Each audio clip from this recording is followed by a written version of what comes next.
jump into a new session of D&D Forgotten Quest campaign. Let's just get into it. It's an impromptu. DM White's probably got all his stuff that he needs.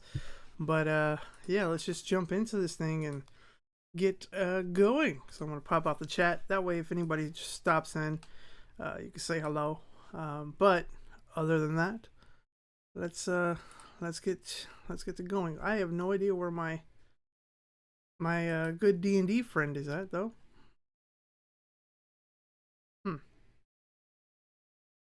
That is very weird. I don't... Well, typically we would have that there. For some reason we don't have it right now. So we will just have to deal. But let's jump into this.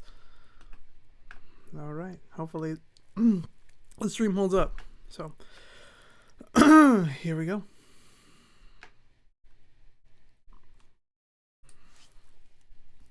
Let me get my character pulled up and then we'll get going. So, real quick, if you want to help out the stream in any way, you feel free to donate. You don't have to, but any little bit helps. And if you want to, you can just go ahead and pay for a $5 box from Taco Bell. That would help me out greatly. So, let me get Cannon pulled up. And here we go.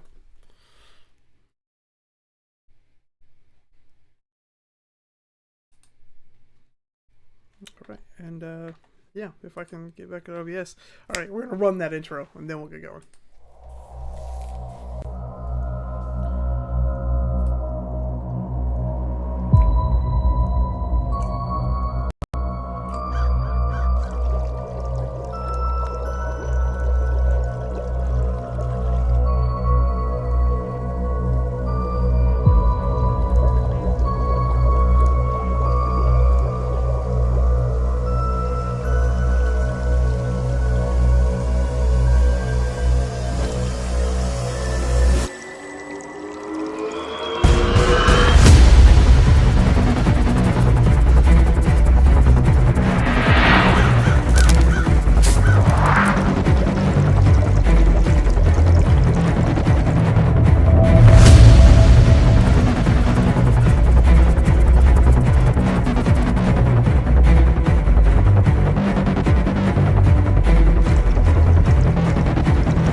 Yes, I have started the stream. I said that.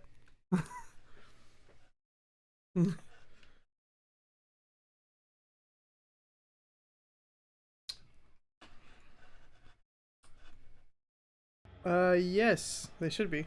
Yay. Except for Jordan. Douchebag. Well, you're not wrong there, but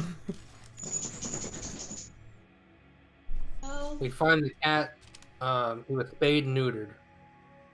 no, not the neutered one. You got your cat spayed and neutered? No, well, that's how we'll find Jordan. Oh. Spayed and neutered. You know, they just covered both bases, you know, just in case. Yeah, couldn't tell. Oh, God. It was all because of the name. Sylvia? Sylvia? Yeah, they just couldn't tell if it needed what it needed. We better do both, just in case. Oh my gosh. Okay. Well, this the last time we were at this point, everyone was in a bar owned by a man named Mike, who canned his own ale.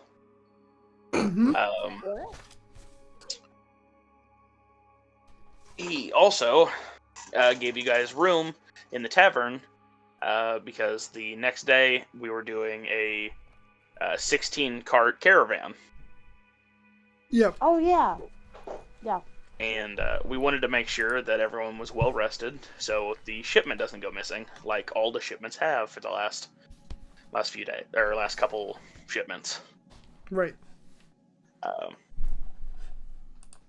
I believe, yes. Serena, you were the last one to have the V dreams, and you, Milo, were woken up in the middle of the night due to nightmares. But as you woke, you saw a shadowy figure standing over nightmares, Sven. Okay. And then he covered your mouth so you would not say nothing about it. And then you went back to sleep. Sven went back to sleep? No, you went back to sleep after Oh. the shadowy figure put his hand on your mouth and like shushed. Yes.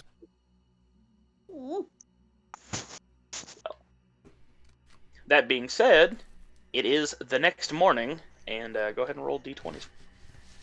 No, I don't want to. Don't tell me what to do with my life.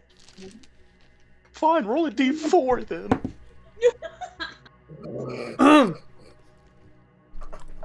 That's a 19. Ooh, starting off strong. 11. I got a 10. Ooh. That was a 19. Okay. So, your boy Cain and Abel, wakes up from his little nappy nap, Okay. and it seems like everything is very quiet in the bar outside. Where last night, whenever you went to bed, the place was jumping. Now it's not at all bumping at all. Okay. Okay.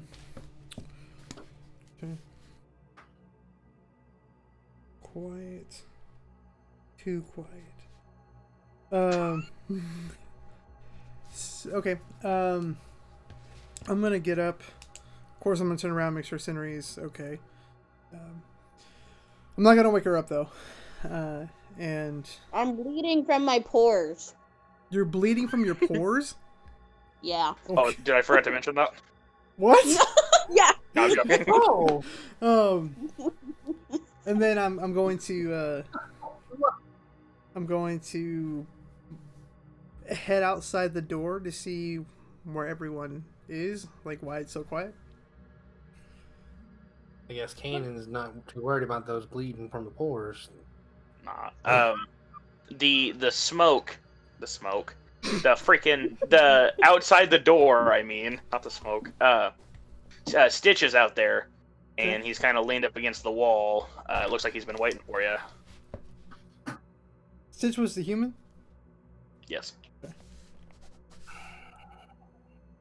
Okay. Oh, whoops. I approach him and I say, it's kind of quiet around here in the morning. Yeah. A few of the louder people have already set up on their favorite spots in the caravan. Ones who haven't are either trying to get drunk again or just trying to make sure that everything that they have is still intact in their pockets. That's fair. Well, looks like you're waiting here to talk to me. Was there anything that you needed? Well, you three were the last lot to get up, so Of course. just figured make sure you guys were still wanting to join, because if not, we need to get the road. Oh no, for sure. Well, we will. We will be joining, but let me get the others up, and we'll be with you. And so I head back to my room, and I I go over to Scenery, and I say, hey, it's time to wake up. I have bread in my mouth. Hold on. She's just asleep eating bread. Like, what? Nom. I sleepily wake up. Is it time to go already? Ugh. I hate morning. Okay, I'm getting up. Okay. And so as she's getting ready, I want to check on Synth, make sure that she's happy in her little box. Whenever you look in there, it looks like she's kind of like down on the ground a little bit. But then you notice that she's actually pouncing something. Oh god! And there's a very tiny, to you, but probably like the size of you, rabbit running around. And whenever she jumps on it, it kind of poofs into smoke and appears somewhere else. Oh. Okay. So she's just kind of playing with that. All right. I look at Scenery and I say, well, let's go wake up the other two. And let's head out. Loudmouth? Huh? She's like, you mean loudmouth? Yes. Oh. The loudmouth and the quiet one. Yeah. Okay. Let's do Yeah, that. that's Sven. He's a total loudmouth. My god. Never said that. Sven just wouldn't shut up last night. Oh my god. And so we leave the room, make sure we have everything, and head over to Milo's room. Okay. Just one moment. You're good.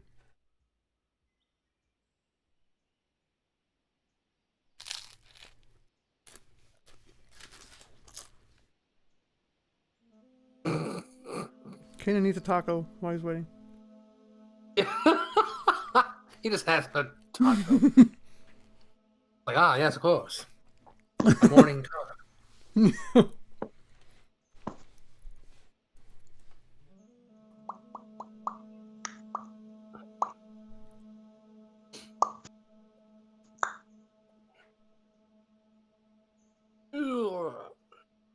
Sorry about that. You're good. You guys open the door. The room's an absolute mess. There's like blood stains all over the wall. Milo's perfectly fine in the bed. Sven's gone, and there is like a clone of Milo laying in the desk, unconscious. What? Am I still asleep? Yes. Yeah. Come on, Pain. Kanan? Hold on, I'm ready. Right. So there's another Milo at the desk? He's laying in the desk. It looks like he got thrown across the room into it. But this one is like, you can't tell if it's just because the room's dark, or if it's because like he's a shadowed monster or something. But you can tell that he's unconscious. Okay. I kind of pull Scenery back out of the room, quietly. And I say, alright. Here's some more crazy shit. And I go to draw my sword. And I hand her my shield for a second. I say, if anything happens, use this to protect yourself. If anything happens, hit me with this. Throw it. It'll come back to you. Yes. And I just think about David and how he threw his shield all the way over a car.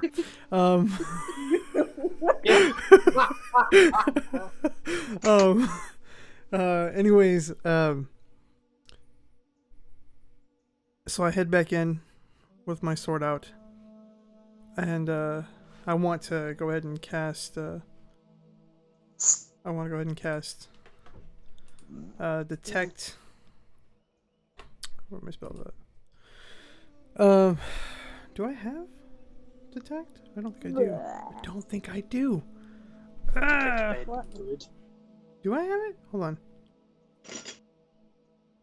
Pretty sure I do. I just got to. Oh, Divine Sense. That's what I need to use. You can detect good and evil. You can sense anything affected by a hollow spell known, or know the location of any celestial fiend undead within 60 feet. That is not behind total cover. So I'm gonna cast Divine Sense and see if that Milo is a shadow being, if he's something evil that we need to be careful of. Okay. You guys you enter the room again, and whenever you cast the spell, your eyes, you can't tell this, but your eyes are like kind of glazed over, and they like turn whitish yellow. Ooh. And it looks like you go blind, but you can see just fine, and you can see a kind of like a cord from the shadow creature to Milo in the bed, and it is going back and forth, almost like they're sharing the same energy. So it's like a lot of good, a little bit of bad, kind of going back and forth. Okay.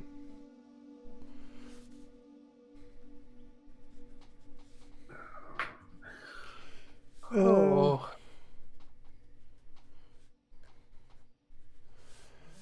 Okay. Golly, I kind of want.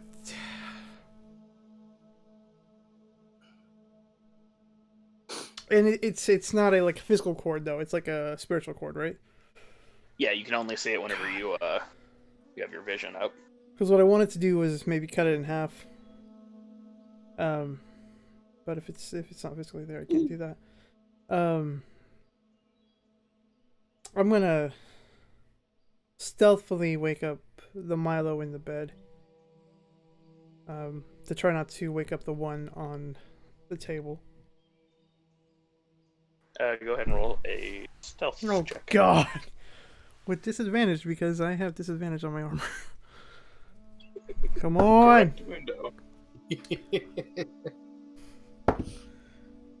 Hey, okay, so that's 16. Okay. Come on. Let me go down. There we go.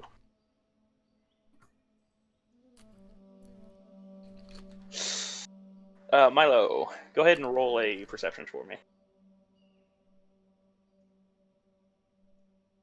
All right. Hoorah! A 19.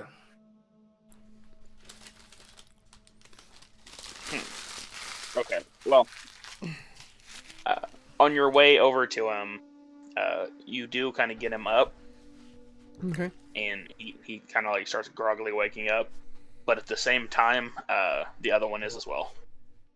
Oh. Okay, so what I do is I stand right in front of the Milo on the bed with my sword out to the other Milo.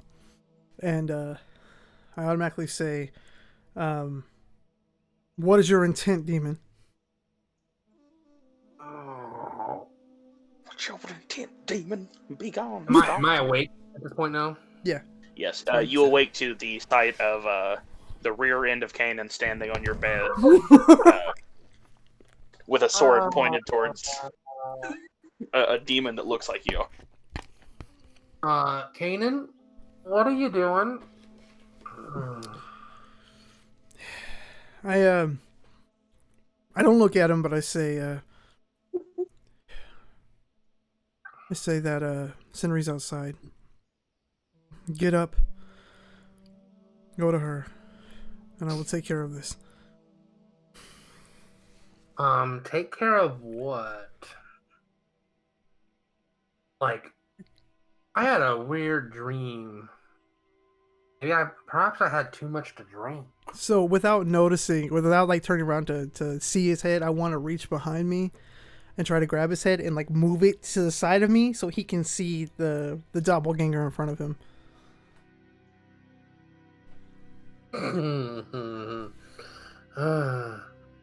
Say, this is So, this is what I'm talking about.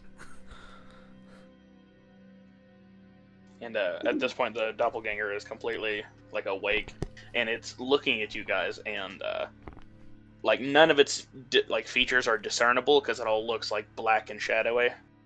But you can tell that it's looking at you.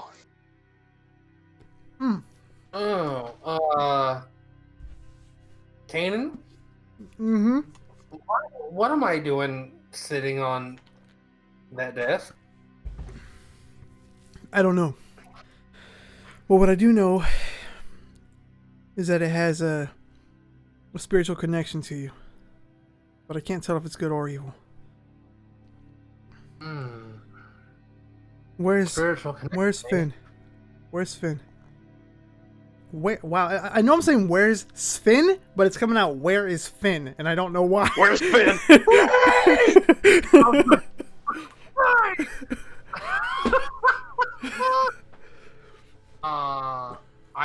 I look over and notice that the bed's empty, and I'm like, your guess is as good as mine. Again, I had a lot to drink. I was having a nightmare that I saw someone standing over his bed, and then he shushed me, like as to say, "Hey, I'm shushing you right now." Who shushed you? Sven or the person? The person.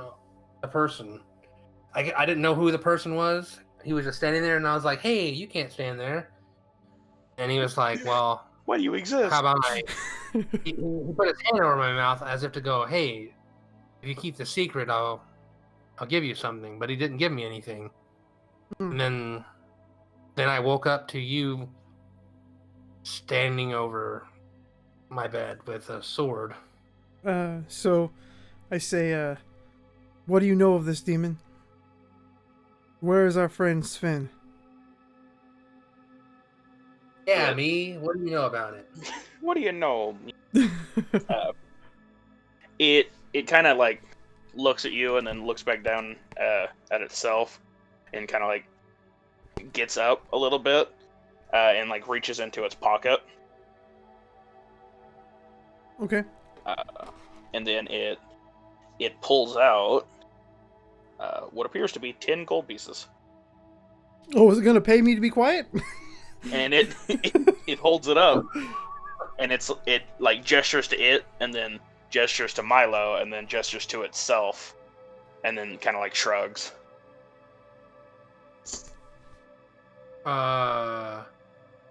Okay. Hold on a second. I think I know what it's trying to say.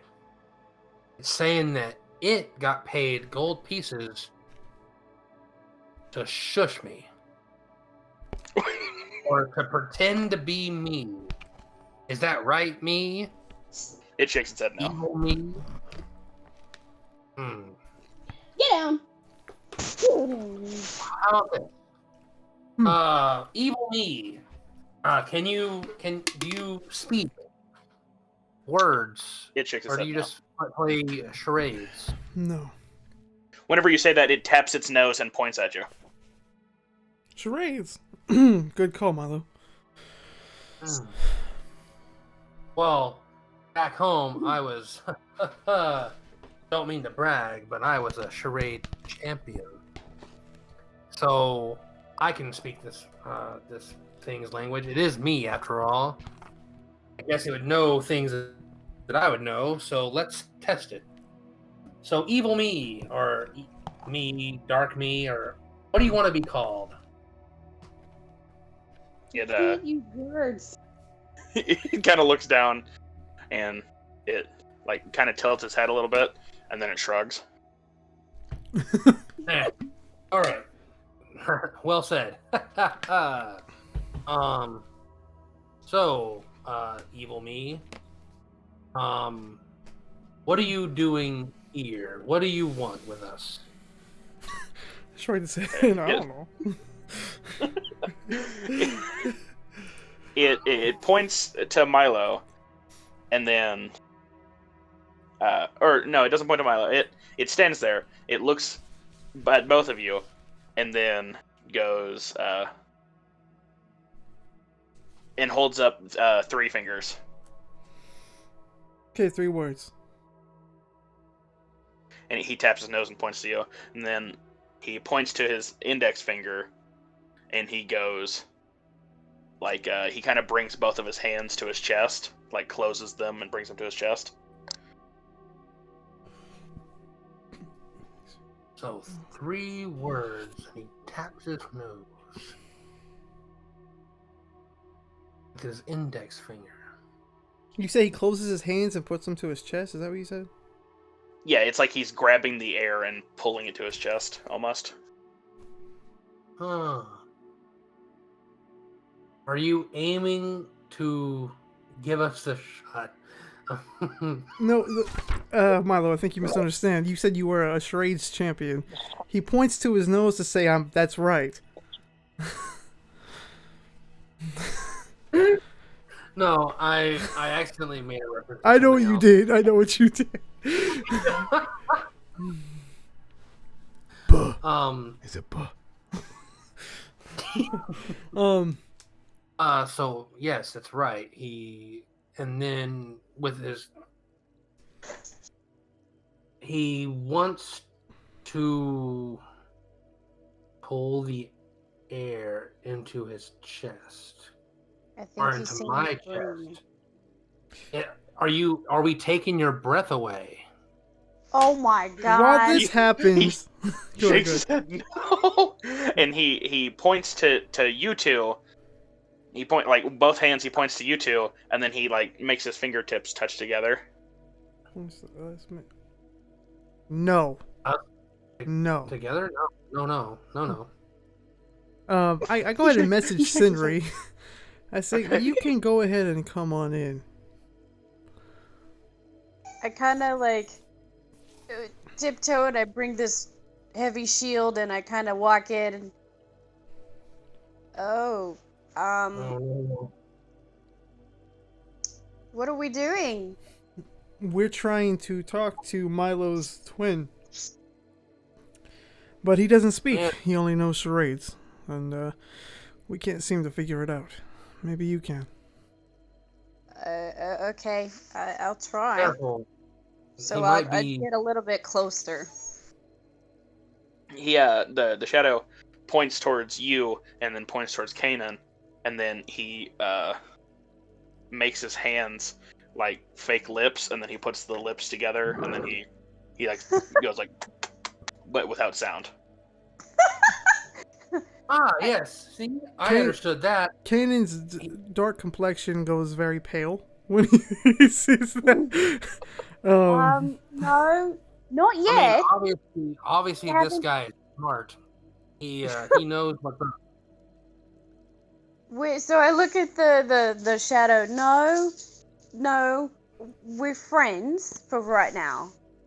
While she's saying that, I kind of look over at myself and just kind of nod my head like, no. No. Behind her back. I Okay. don't believe her.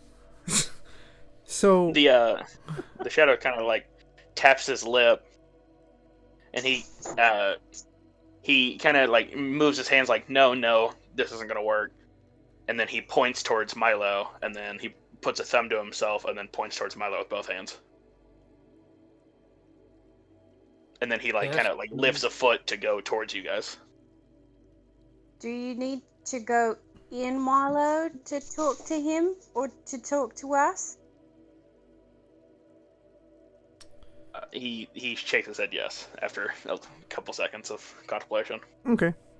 Oh, Well, I look at Sinri. smart one. I look at Sinri and I'm like, it's worth it, I guess. And I push Milo straight to him. He And I'm like, and I look back and go, I guess it's worth a shot. Come on, little buddy. he's the same size as you. Yeah. And I'm like, so how do you do this? Is this gonna hurt? He kind of puts his hand up to your face and pushes your face out of the way and reaches into your backpack.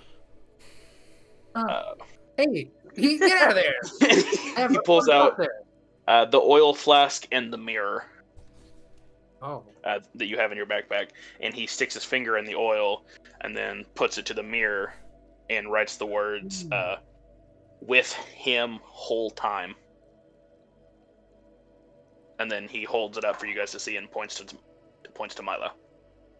you're with me the whole time? He shakes his head yes.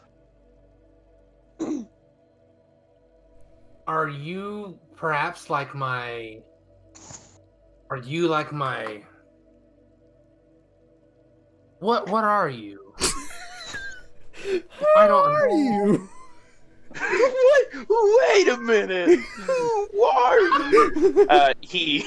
He wipes away the oil and then he puts it up to the finger again, and he puts, "I am Cybot." He's what?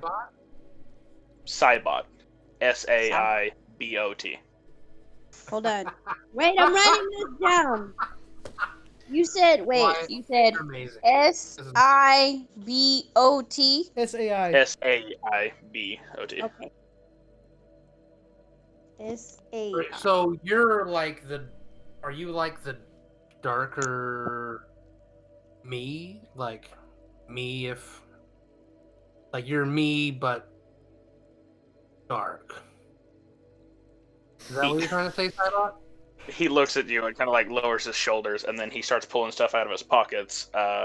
There's a few cans of Mike's Ale, a few more silver pieces, a pair of underwear, like 3 forks, and a few fancy pictures, like they would have been rolled up. And he kind of puts them in front of you. Okay. Are these for me?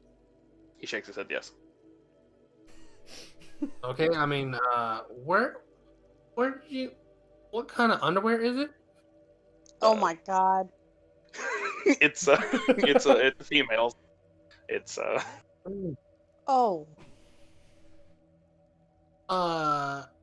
Sinner, you still have yours, okay, right? well, other stuff is cool. Where? I mean, and then I go to think about it. I was like, you dirty dog there. Good on you, mate. So Cybot, interesting name.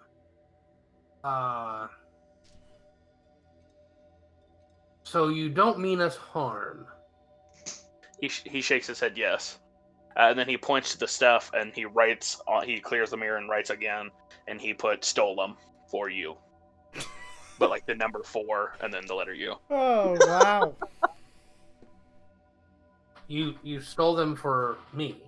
He shakes his head yes. Oh, I mean, I don't know why I would need women's underwear, but So is there anything else you can tell us? Like, do you know what happened to our friends then? He kind of stops for a second and ponders it, trying to figure out the best way to put everything that happened into a couple of words. And he clears the mirror off and put, "woke up, punched me, left." Sven punched you. No, he points to the words like one by one. And he's like, "woke up, punched me, left." So you woke up and got punched by someone. That wasn't Sven. he like slaps his forehead, and he like squeezes into the very top and put "Sven," and then he points to the words again. He's like, "Sven, woke up, punched me, left." Okay, that's what I said the first time. Sven punched you. No. What he's saying was Sven woke up, saw him. Actually, that is what you're saying, right? Yeah. Sven, okay, just making sure. I'm like, wait a minute, Jeremy, you're right. You're right. Yeah, I'm not going crazy. Sven punched him and left. Okay. Why would Sven punch me though? Unless did he know it was me? He didn't punch you. He punched Cybot. Yeah, but Cybot looks like me. He's a nice fellow. Isn't that right? Cybot throws the mirror over his shoulder, and the rest of the oil flask and both of them shatter. So they are gone from your inventory. And he kind of shrugs and then like drops to the ground because you're in the hallway. Stitch has a lantern, and he walked around the corner, and it kind of filled the room with light. So he disappeared pretty much. Oh man. Oh jeez. Well. Well, Stitch is like, "Oh God, why did you guys leave this place a mess, or is Mike really letting this place go downhill?" Well, one of our party members is missing. Apparently, he took off in the middle of the night, so he must have done this. You talking about the jester fellow? Yeah. Well, he woke up a little bit earlier than the rest of the crew. He's been outside this whole time. oh, He's outside? Yeah, I was just checking up on you three. Interesting. Well, Milo, if you're ready, we need to head out. yeah, I need to. I just. Oh. I looked down to notice that, because of all the commotion, I never got dressed. So I'm like, yes, I need to. I need to get dressed. If I could, I do apologize. Give me just. At that point, Henry is just like, I'm dragging a very heavy shield. I'm going to go outside. As she begins to walk away, I pick up the shield. If so, with her attached to it. Yes.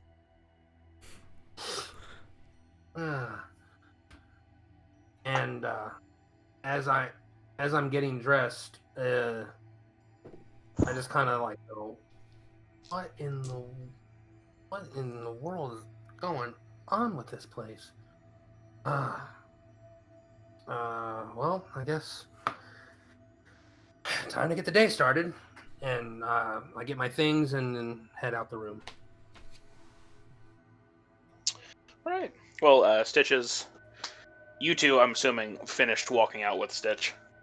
Yes. Okay. As you guys kind of exit the tavern, the whole place has been cleaned up. Mike is still behind the counter, just kind of cleaning a cup.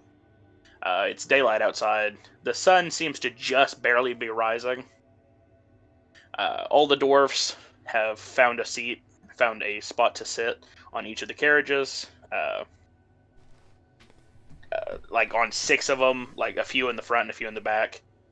The humans, they're on almost all of them except for the front 6. And then, of course, the 3 elves are in the absolute front. Okay. And can we just ride Synth there, or do we? Okay. That's probably what we'll do. Let's just ride her. Do we see Sven out there?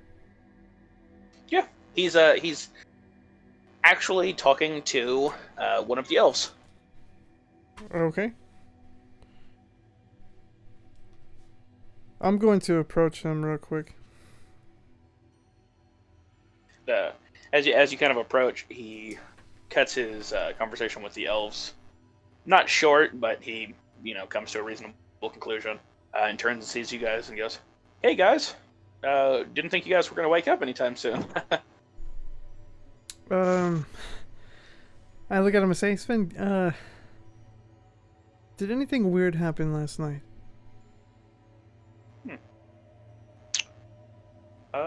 I woke up probably around 4-ish. Went and got a drink of water. Came back.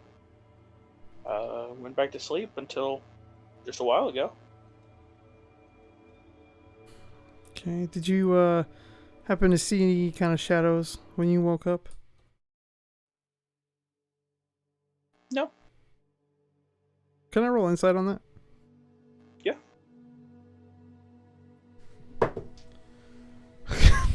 Really? It's not gonna matter. That's a 9. Well, he's not lying. Okay. Have I made it out there by this point? We all are. Yeah, you kind of see the same thing that they did. You're a little bit behind where those two are. Oh, that's right. That's right. He was back. Never mind. Ignore me. I say okay. I only ask because we had a small encounter in the room. It was pretty bloody in there. Milo was still asleep, and there was a shadow version of him. And he said that you woke up and punched him, and then ran. Well, I don't know anything about the punching him part, but that sounds like the rogue has finally found his roguish abilities.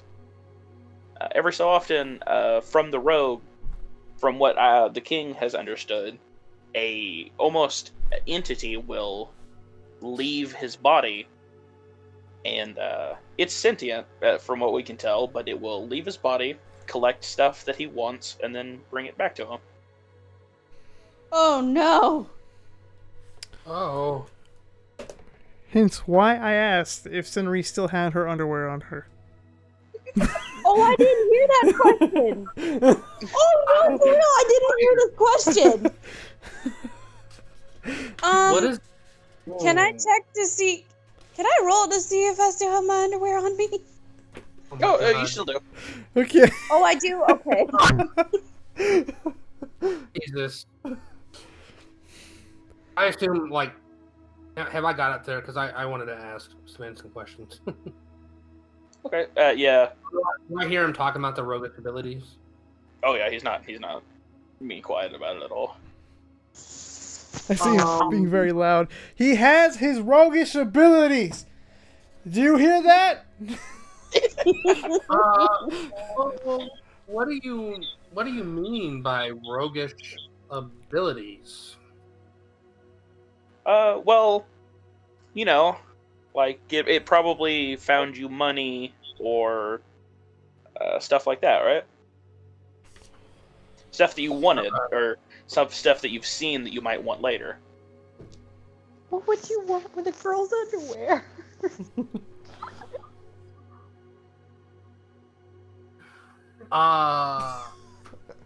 Well, it brought me money, and it brought me cans of ale and And what else did it bring you, Milo? I mean, you were there, you saw it. No. Oh well, was it something like paintings or something that you saw on the wall? Possibly. There was also, strangely, I don't know if I've ever why this would be a thing. It had an undergarment of a kind, typically worn by the fairer sex. Very weird. Oh. Are you saying you had your thing still women's underwear? Why? No. Well, I didn't have this thing do anything for me. I just found out about it this today up. this morning. It is sentient on its own, so it'll only retrieve things that it thinks that you want. It might not grab anything that you'd like, but it goes off of what it feels like you'd prefer. So is this thing like my basest desires? Think of it more as a like a buddy that lives in you. A buddy that steals underwear. Wow, pervy. Don't ever touch my underwear. I wouldn't dream. I mean, no, I wouldn't ever dream of doing such a thing. And I just go and I'm like, I stand behind Kanan and I just like turn my back, like I rub my boat up against Kanan and I turn my back against Milo. I'm not hearing this. Sven's also like, by the way, it wouldn't have happened to have lace on it, would it? The one that the what was his name anyways? Cybot. Okay, he didn't bring you one with lace on it, did he? Did he? He did. Oh. Why do you, Sven, do you wear women's underwear? No, the elves were actually wanting to know if I knew anything about a few things that had went missing from their cart. Oh. Okay. You heavy little thing! God! It's not me. It's the little guy. Well, it shouldn't be too big of a problem if you would just return them and explain what happened. But I don't those need things. underwear, or I don't. I mean, I don't need women's underwear. That Cybot fellow, the roguish parasites, as I like to call them, they're very sneaky. So even if you think they can't get into an area, they probably can. So if you got something, and he kind of looks over at you, Kanan, and he's like, if you got something you want to keep on you, keep it on you, because that thing has very sticky fingers. Noted. And can you tell this your buddy to not steal random garments? He's your You can buddy. tell it whatever you want. He just probably won't listen. Great. Sounds like a lot of the friends I have. What? Okay. So I have this cool, I mean, relatively speaking, this cool thing where, you know, I have a twin. I have a, well, he's kind of in whatever he is. But he steals things that could get me in a lot of trouble. Yes, of course. Get me in a I'll add a lot little of bit of trouble. pause. Think about this, Milo. He What is stole pennies from an elf. Do you really have to think about this? No. How about we just put it aside, you give back the stuff later, and we just get this road going for show, whatever it is. Yes. I mean, we probably should get back the underwear now. Whoever this I would not. this elf. Red Dead Redemption. We need Story's a little dry. we need to be in the elves' good graces. If we tell them that your sentient shadow, We don't obviously we don't tell them that I have a sentient shadow thing that stole her. Okay, how about this? We just their follow underwear. it back to We them. just So I we're- found say, hey, I found them, and I figured that. Oh, and then how would I know it was an elf? yeah, Sven, exactly. Sven kind of interrupts and goes, "Hey, I don't mean to interrupt, but actually, I learned something really cool." Okay. Go ahead. And he pulls out like a little hand crossbow that he's had, and without looking, like he's still facing you guys, but he lifts his left arm and shoots it, and it skewers 3 birds up against a tree. Oh shit. Why did you do that?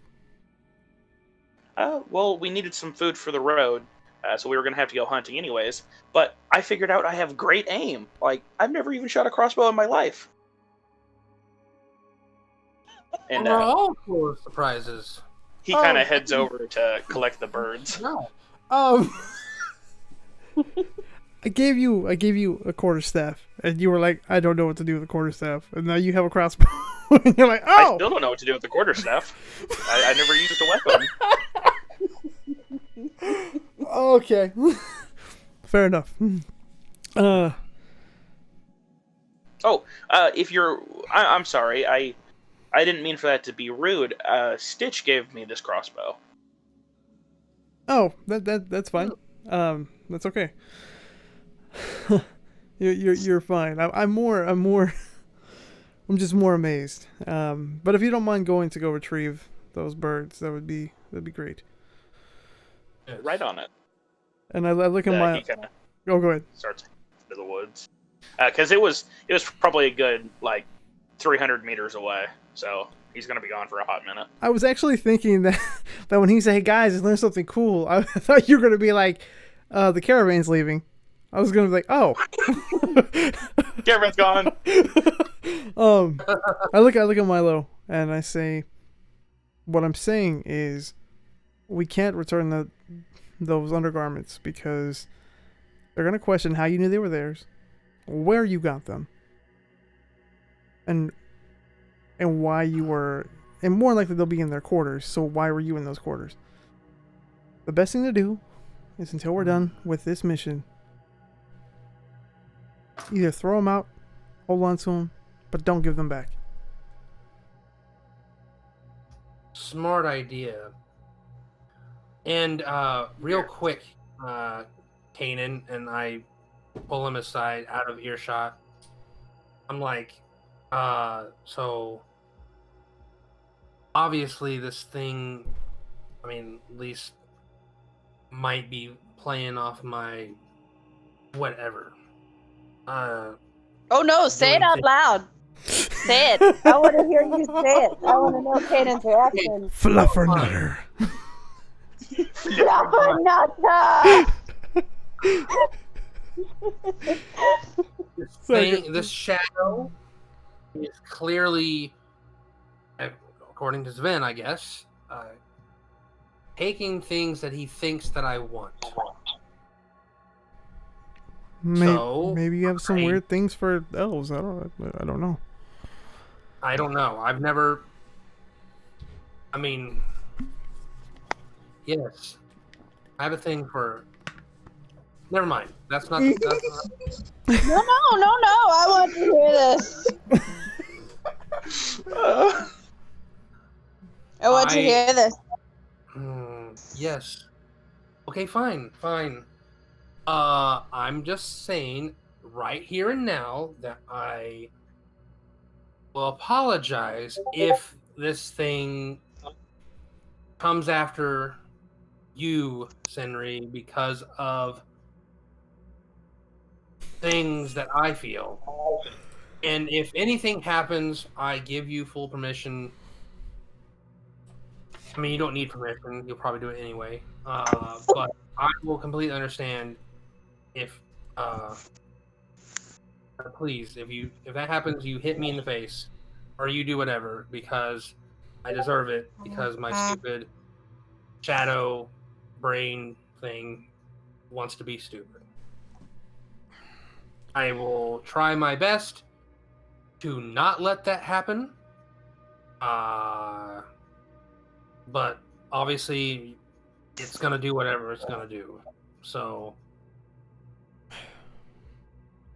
you're apologizing because you're pervy and you like elves and your shadow does weird stuff like steal pennies? no, I'm apologizing because And so you're giving me permission because this thing is weird to punch you? Okay, I'm I'll take saying- it. I'm apologizing because I like one elf, and this thing might take that as it needs to take stuff from that specific elf. By the way, out of And- character, it does learn. What? Out of character, it does learn. Like it it's sentient and it's actually pretty intelligent. So fair enough. And that's all I will say on the subject. We probably should. So you're gonna have him steal my pennies. No. So I can still Oh my punch you God. in the face. You do realize I don't usually go for guys shorter than me, right? No offense. And that's hard to I didn't accomplish. think you'd go for me anyway. That's never been any point. Plus, I know that you're with you. Mm. No. Kaden shaking his head like, not bro, cut it off right now. That's a no. Bro. Kanan just like slapping the horses. Can we get this thing going? Obviously, my shadow thing knows it too. That you two need to be a thing. So Wait, obviously wait. What? you want to run that by me again? Your side part. What? knows that you and Kanan are an item. We're not an item. We are friends for now. We are friends. Yeah. Yes, but obviously my shadow, who is feeding off my thoughts, feels the same way that I do. God, you're pervy. So you not only do you talk a lot, but you're pervy. God, can we just go? One of the dwarves is actually overhearing this conversation because he kind of like was walking past, and he's kind of standing there holding a few pieces of rope, and he looks over at you, Milo, and goes, "Hey, we're short already. This hole you're digging yourself into, you're already deep." Oh. And I look over and go, thanks. See, you misunderstood. We're actually Milo, acting in a play Stop that talking. we worked on for quite a while to entertain you guys. Me like Oh, it. well. That's the biggest put on I've ever heard. Yeah, right. No offense, ma'am. He kind of laughs, and as he walks away, he's kind of under his breath. You can hear him singing a song. Wait, he's what? Milo is every in tree. No, you can make out a few words of the song, and it's like, "Legend ever, the legend of Sylvia." Oh my God! Oh my God. And he kind of walks away and puts the stuff up on the carriage, and the main elf kind of like leans over the edge and was like, "All right, is everyone ready to go, or do we need to, have another breakfast or something?" I say this under my breath, so I'm like, as long as everyone has their panties on, we're fine. I say that under my breath. I want to turn to Milo and Cinder, or not Milo, Kanan and Cinder. Turn to myself, start spinning in circles. And I want to like, man, good thing I had that cool story about us pretending, or that dwarf might have thought we were crazy. That's not mean with you. You're crazy. I'm not. Is Finn back? Is Finn? Oh my gosh! Is Finn back? Yeah. We should just name him Finn. He suddenly turns black and in a stormtrooper outfit. He's like, "Traitor!" He's like, "What?" Oh my God. Fun fact: Kanan was originally based off Finn, so that would be funny. It's really weird for you to call him Finn. But no, yeah, he's back already, and he actually is joining one of the elves up front on the carriage, and he kind of puts the birds up on the back of their cart, and you can tell that the leader wasn't really paying attention, and he kind of like looks over and sees the birds bleeding on the cart, and he gags a little, and then he looks back forward. And then Sven just kind of gets up onto the cart and like sits cross-legged on the like top of the like inside part. Oh my. I look at both Milo and Sentry, and I'm like, did he really get permission to sit up there? Who knows? The way things are going this morning, I'll believe anything. I don't know. Something just seems off. And I let Synth out, and I say, we ride. Synth, I choose you. She gets mad. She starts rolling out of the box. Oh my god. Use dog. No, she kind of hops out. Does her usual, like shakes off the thing. This time she smells like caramel.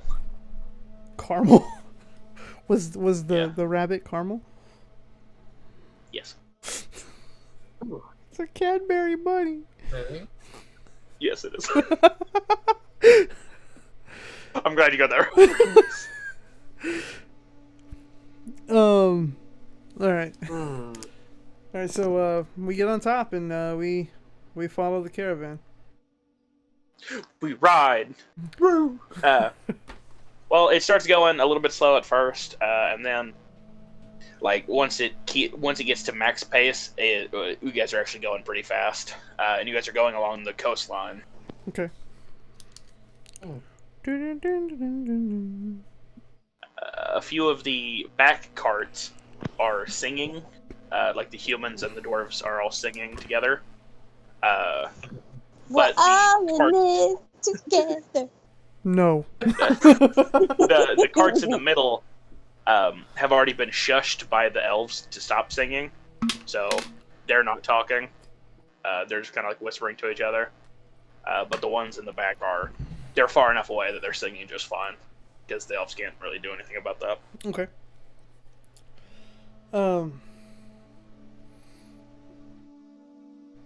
Okay. You said we're on the coastline. Do we see any kind of odd things out on the coast, or like out in the water? Get out of that. Well, for the first little bit, you guys see an island off in the distance. Okay. A few what appears to be large, like fish mammals, kind of come out of the water and Okay. go back in. And then there is actually on the beach. There's a few civilians just kind of out and about, like laying in the sand, like playing in the water with kids. Okay. But I want Milo to roll perception check. I was waiting for you to be like, Milo, roll initiative. What?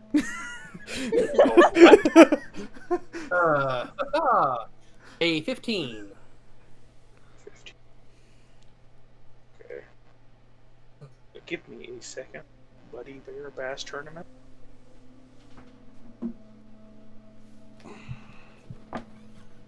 Okay, perfect. Well, you're just, chilling. Nothing's really happening. Okay. And, so for the first day, let me see if anything does happen. Here's my dice. Wherefore art thou, dice? Oh, there you are.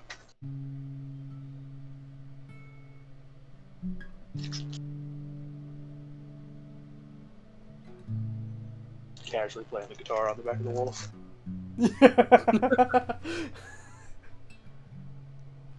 Okay, so it was an even. There is as you guys are going, it's about to be the end of this day. It's a 3-day journey, but it's about to be the end of this one. It's been pretty hot today. Most of the dwarves have actually gotten shirtless. Most of the humans have as well. But the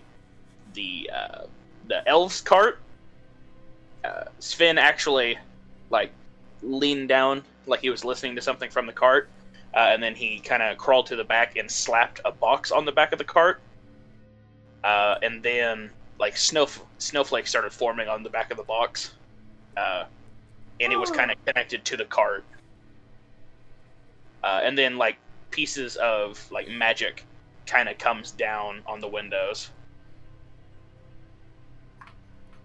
I mean, the holes where it's open. But a vendor, since you guys are you guys on the coastline or the woods line? Oh, I imagine coast. Coastline? Okay, perfect. There's a little ice cream stand set up. Okay. That's ran by an old lady. Oh.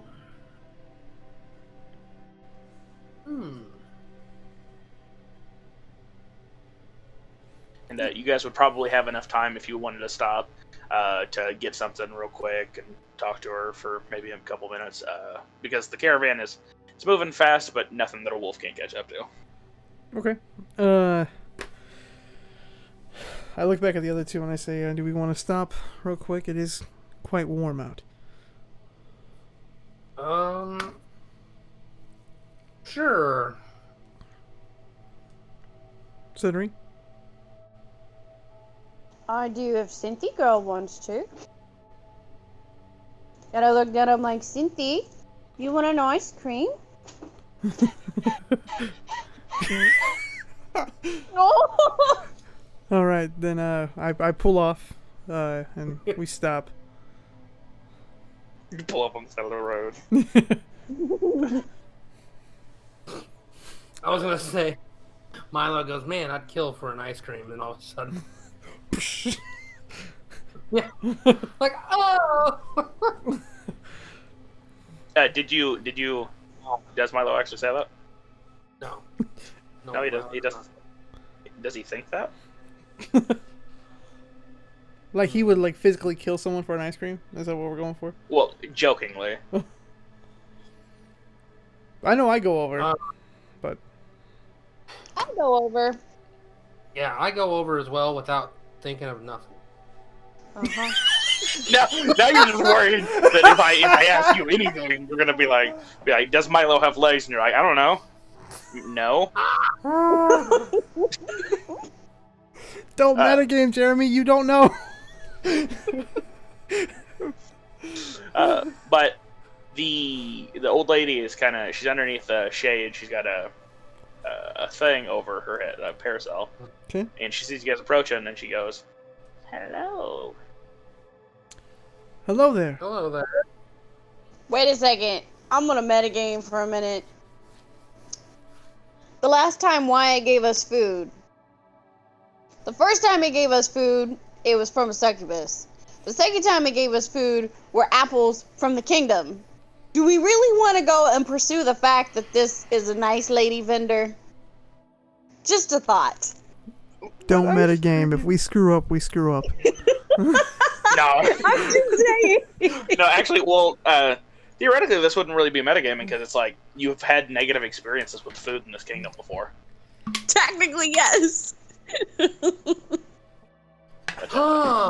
Yes. You don't know those. It was just totally out of game. Totally ice cream though. Like you guys, I'll give you some on the house, especially for your wolf fellow here.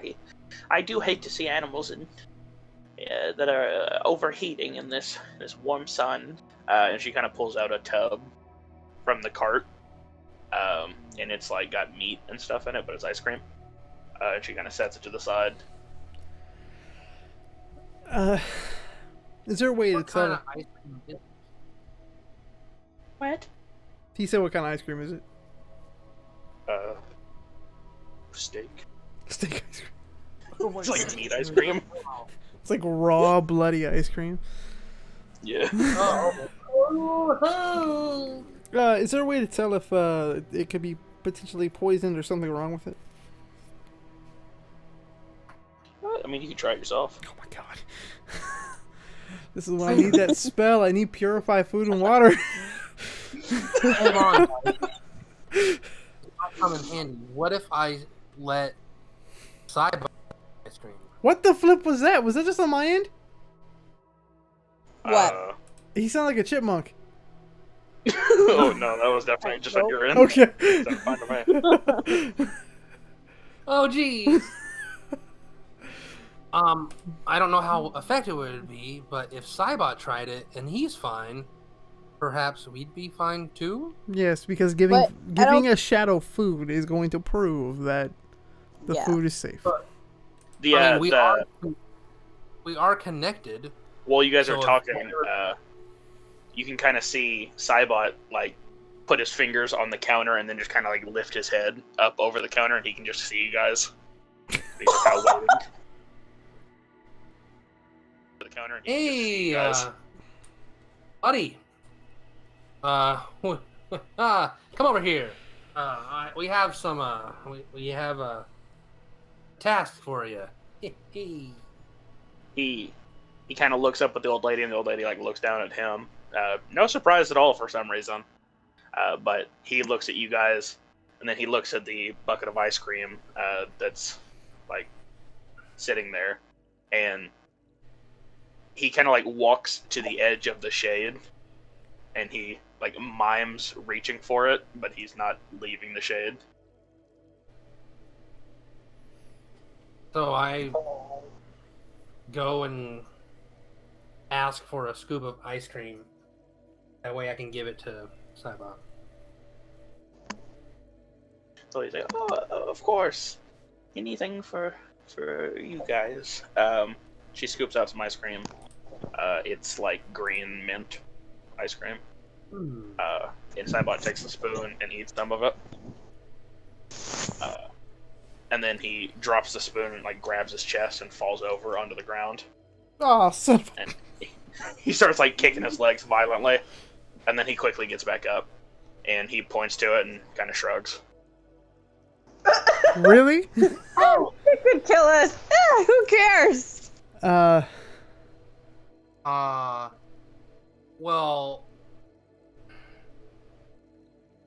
I don't think we should eat the ice cream. Yeah, your little friend is just overreacting. He probably doesn't like the mint.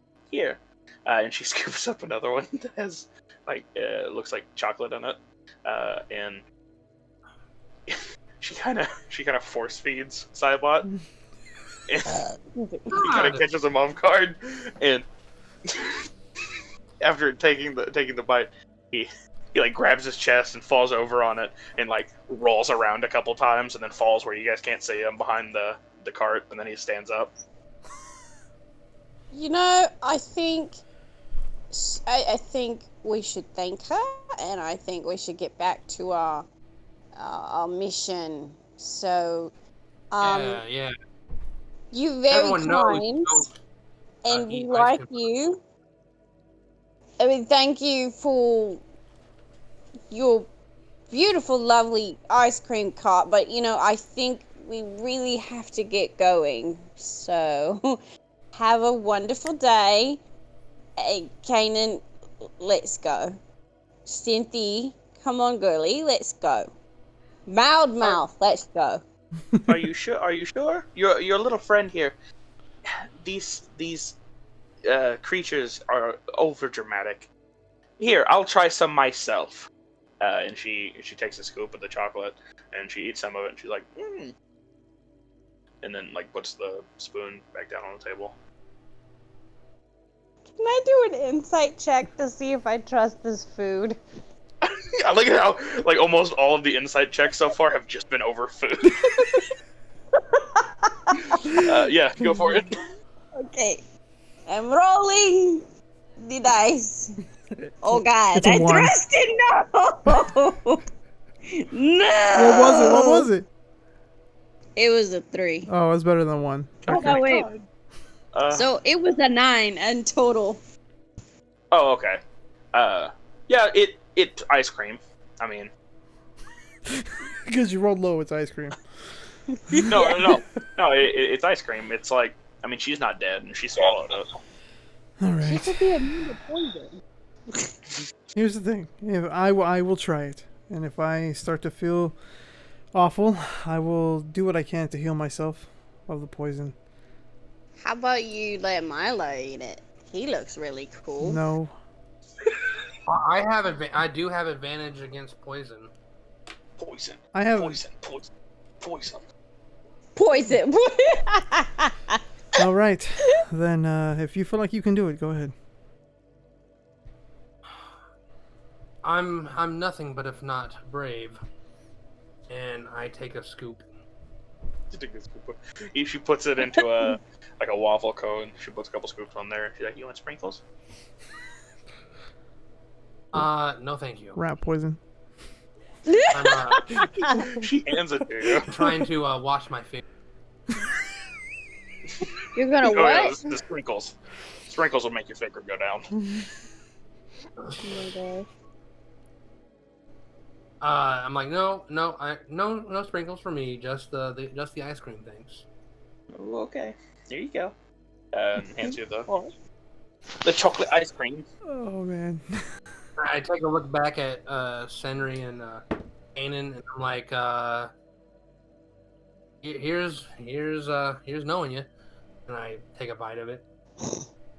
It's pretty good. It's a little bit melted, but for this to be medieval time, it's a lot colder than you'd expect. But it's ice cream. It's chocolate.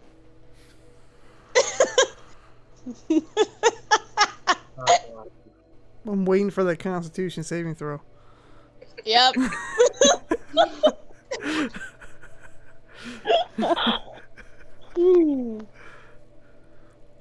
Is there anything, or is this completely normal? It's just chocolate ice cream. All right. Well. And I'm like, it tastes. I guess it's normal.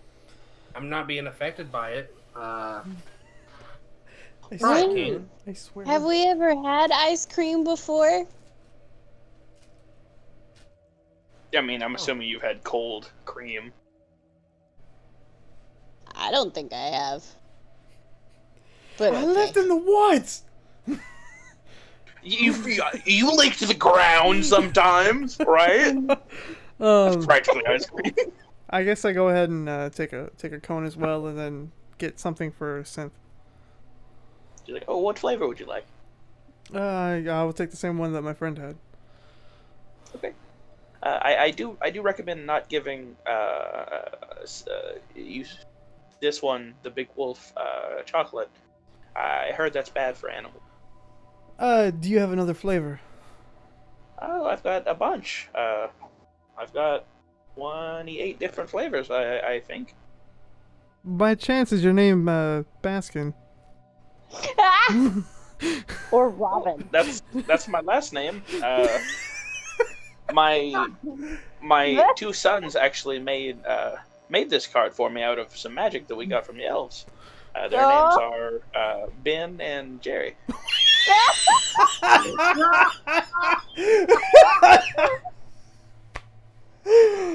Oh. All right. Well, I will just take the most plain flavor that you have for her. Oh, we've got vanilla. Vanilla works. Alrighty. And he kind of pulls out the big bucket and starts kind of like pumping vanilla into it. Okay. And then she kind of scoops some of it out in a cone for you. Okay. I say, Senri, would you like to try some, or would you like to try mine? I kind of look at him. I want to do both, I guess. So I go up to the lady. May I try one, please? Sure. Anything suits your taste? I know Rocky Road is a really good one from the Dwarves. They really like that one. That's great. That's Serena's favorite flavor, or one of them. Do you have something that's not whatever those two flavors are? We've got mint, caramel. We've got meat flavored. We have vanilla, chocolate, strawberry, peach, apricot, jam. I'm hearing Can sherbet now. I'm not hearing ice cream.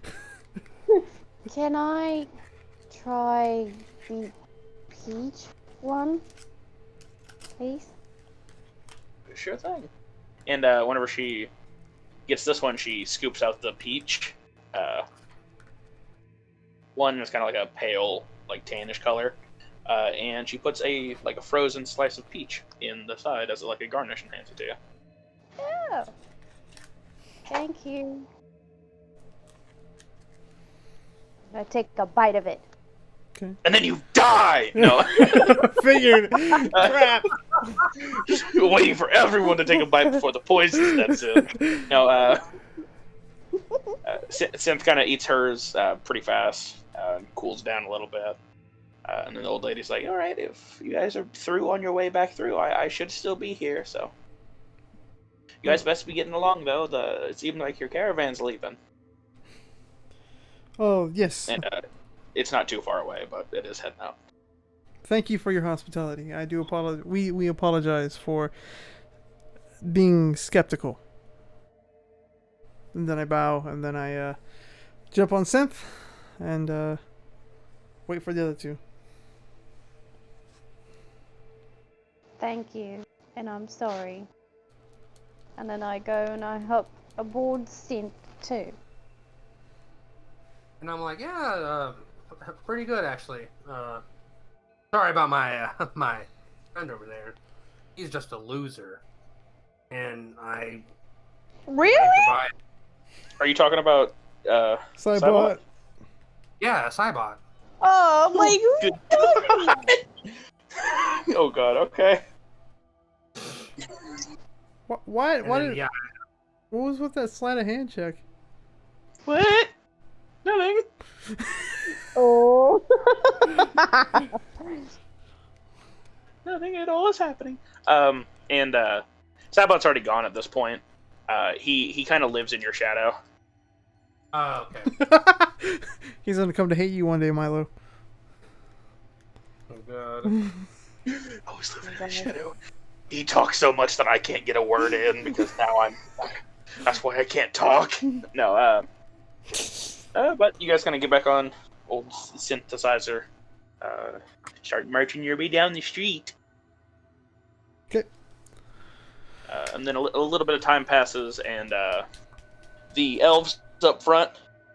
One of them, the girl, kind of stands up.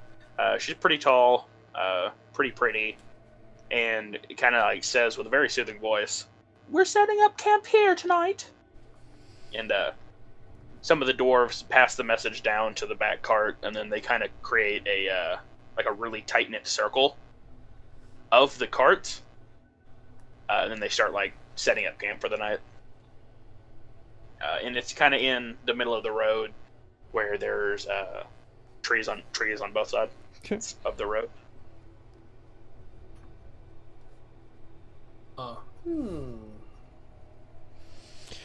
All right. So I say, well, this is as good a place as any to set up camp with them, I guess.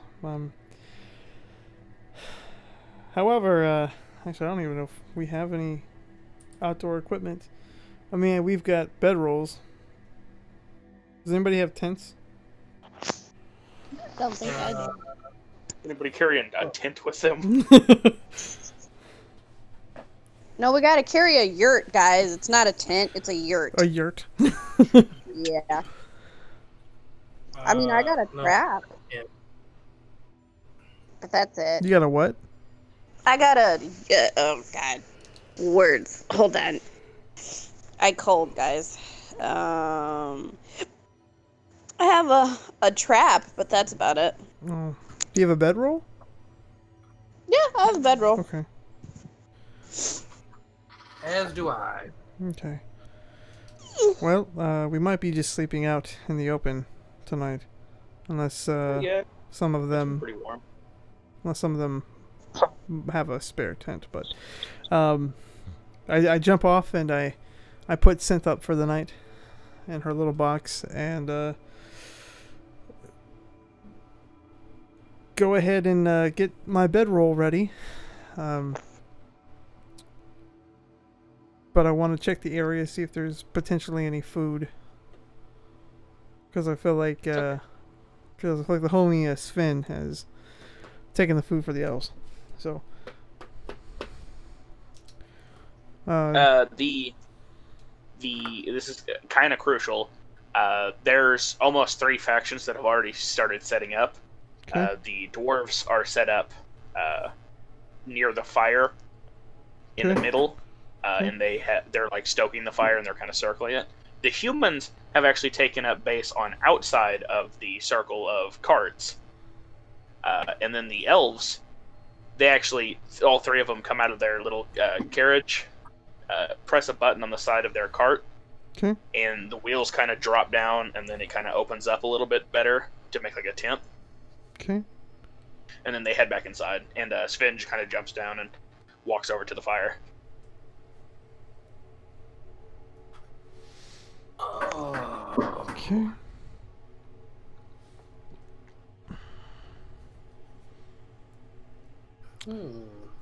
Okay. I'm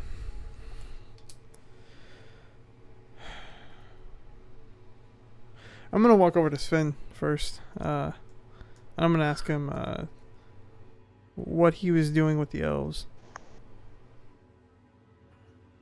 Oh, well, these 3 elves have actually been pretty fun company. They've kind of been telling me some of the things to sightsee in the city, and whenever I got over there, they actually offered a ride the whole way, and I was like, okay. Sitting on top of their cart's actually really cool. They have something inside that keeps everything cold on the inside, but the top is pretty cool too. Okay.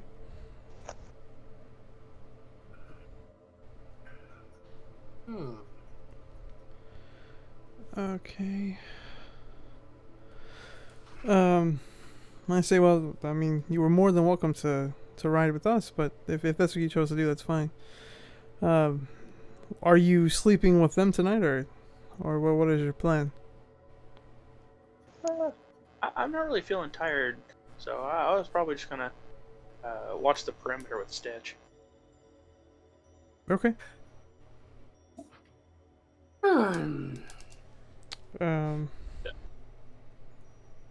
I say, okay, well, more power to you. And then I walk away, and I go back over to Cindery and Milo.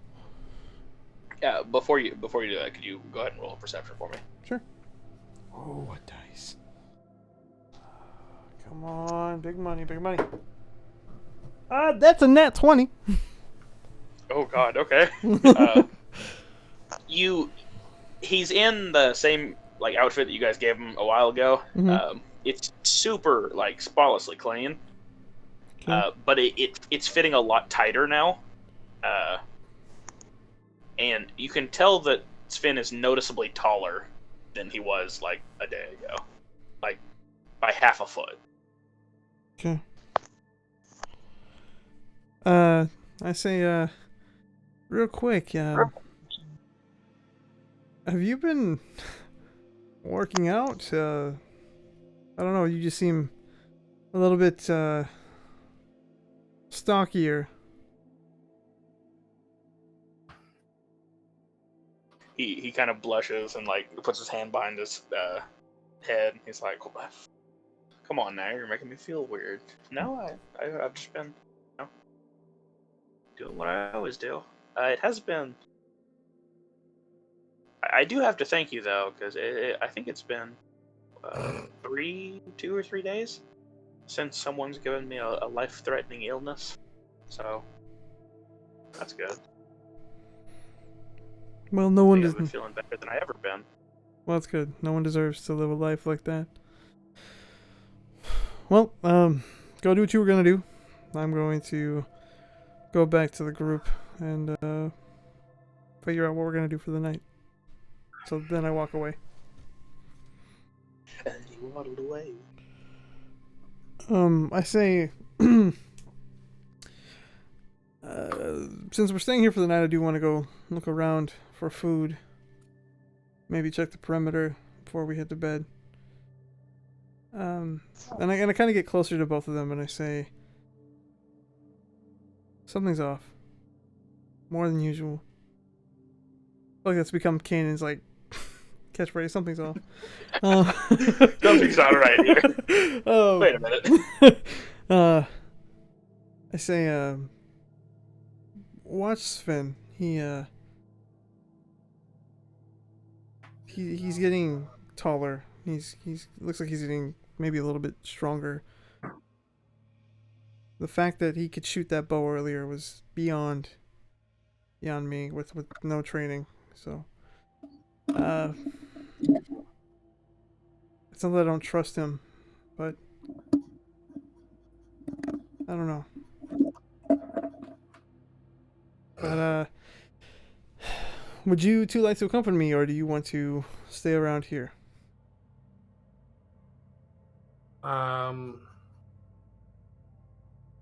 What were you doing? What are you planning on doing? I'm getting food and I'm checking the perimeter. Yes, of course. Sorry, I've just been. All right, so that is a note from Milo. Cindery, how about you? No. Sure, I could use a little bit of a leg stretch. All Good right. God. What? Sorry, I've rolled 3 times. And it's been a nat 20. Yeah. 2 of the 3 times. I just saw a 30 on there. I was like, wow. Wow. God. No. Milo goes. Yeah, I could probably use some food. Maybe stick to the light as much as possible. You know. Then Milo, how about you go, since you're so brave? You go, and I will set up the rest of our space. Yeah? Okay, goodbye. And I just walk off. Okay, where were you planning on setting up the bedrolls, by the way? I know. She knows that. She's just like, you go, and I got stuff no, to he's do. asking where are you going to put them? Oh, I'm gonna make a fire. I'm gonna make a beds. Kind of like on their own, or is it towards any of the other factions? I feel like it'd be in between like the dwarves and humans, maybe. Humans are on the Okay, outside of the so- caravan. So like Okay, in the then. inner ring, then. Yeah. Yeah, okay, that works. Don't have to roll anything for that. Okay. So when she walks off, I want to turn to Kanan and go. She doesn't like me very much, does she? She doesn't like a lot of people. Don't take it personally. Oh no, not at all. I mean, it's completely understandable. Just yeah. But what is the deal with you two? Like, why aren't you guys whatever? I look at Milo. It seems like you are very close. How long have we been in this world now? By the way. Just a week. Exactly. Wait, okay. So I say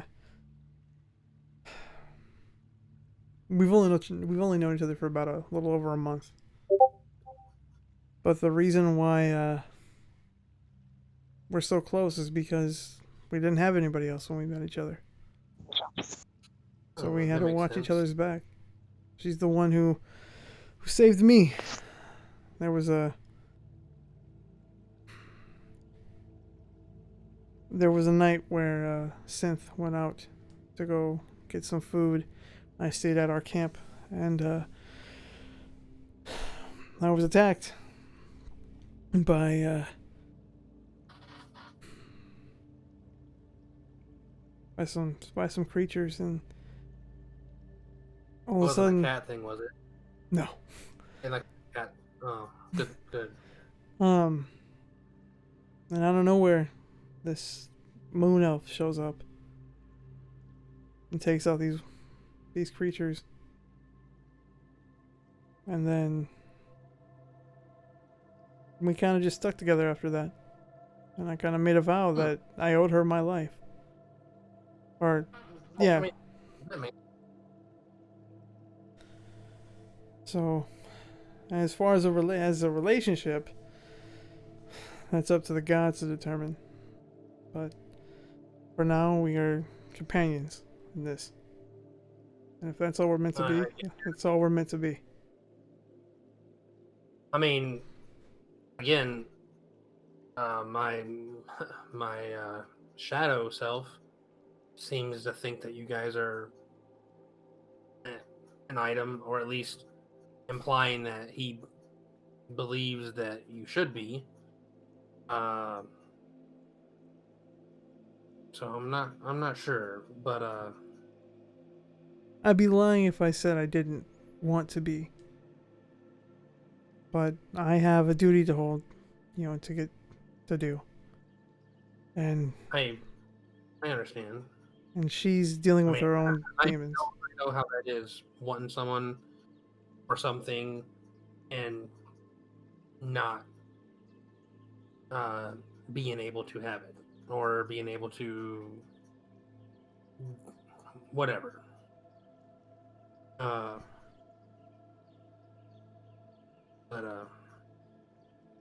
Yeah, we should I guess we should get the food or figure out what we're doing. Yeah. Before we can get back. And yeah, I mean, I don't know what good it would do, but perhaps I should try like finding somewhere else to sleep that's away from you guys, just in case my shadow has other ideas that I can't control. Gross. He actually, whenever you say that, he kind of walks up behind you guys, and he's like, it looks like he's kind of flickering in and out of existence because of the fire. Like every so often the light hits him. Oh jeez. And he grabs your hand and he puts an ice cream cone upside down in it. Oh my and then he kind of walks off. What the heck is that? He's already gone. No. It's severely melted. Like it's mostly just cone with sticky chocolate all over it. That looks like your dinner, Milo. Yeah.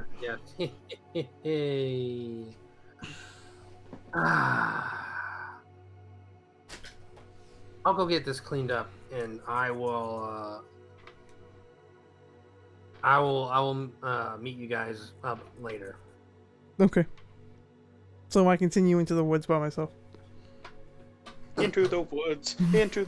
Roll a perception. Okay. Come on. That is 8. Okay, hold on. That's a 16. Okay. The wood, like it's nighttime. The woods be bustling out there. Okay. You can hear kind of like cicadas, other crickets, hate those magical things. creatures kind of chirping.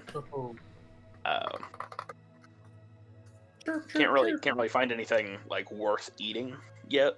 Okay. But if you went a little bit deeper in the woods, you probably could find something. Well, let's do it.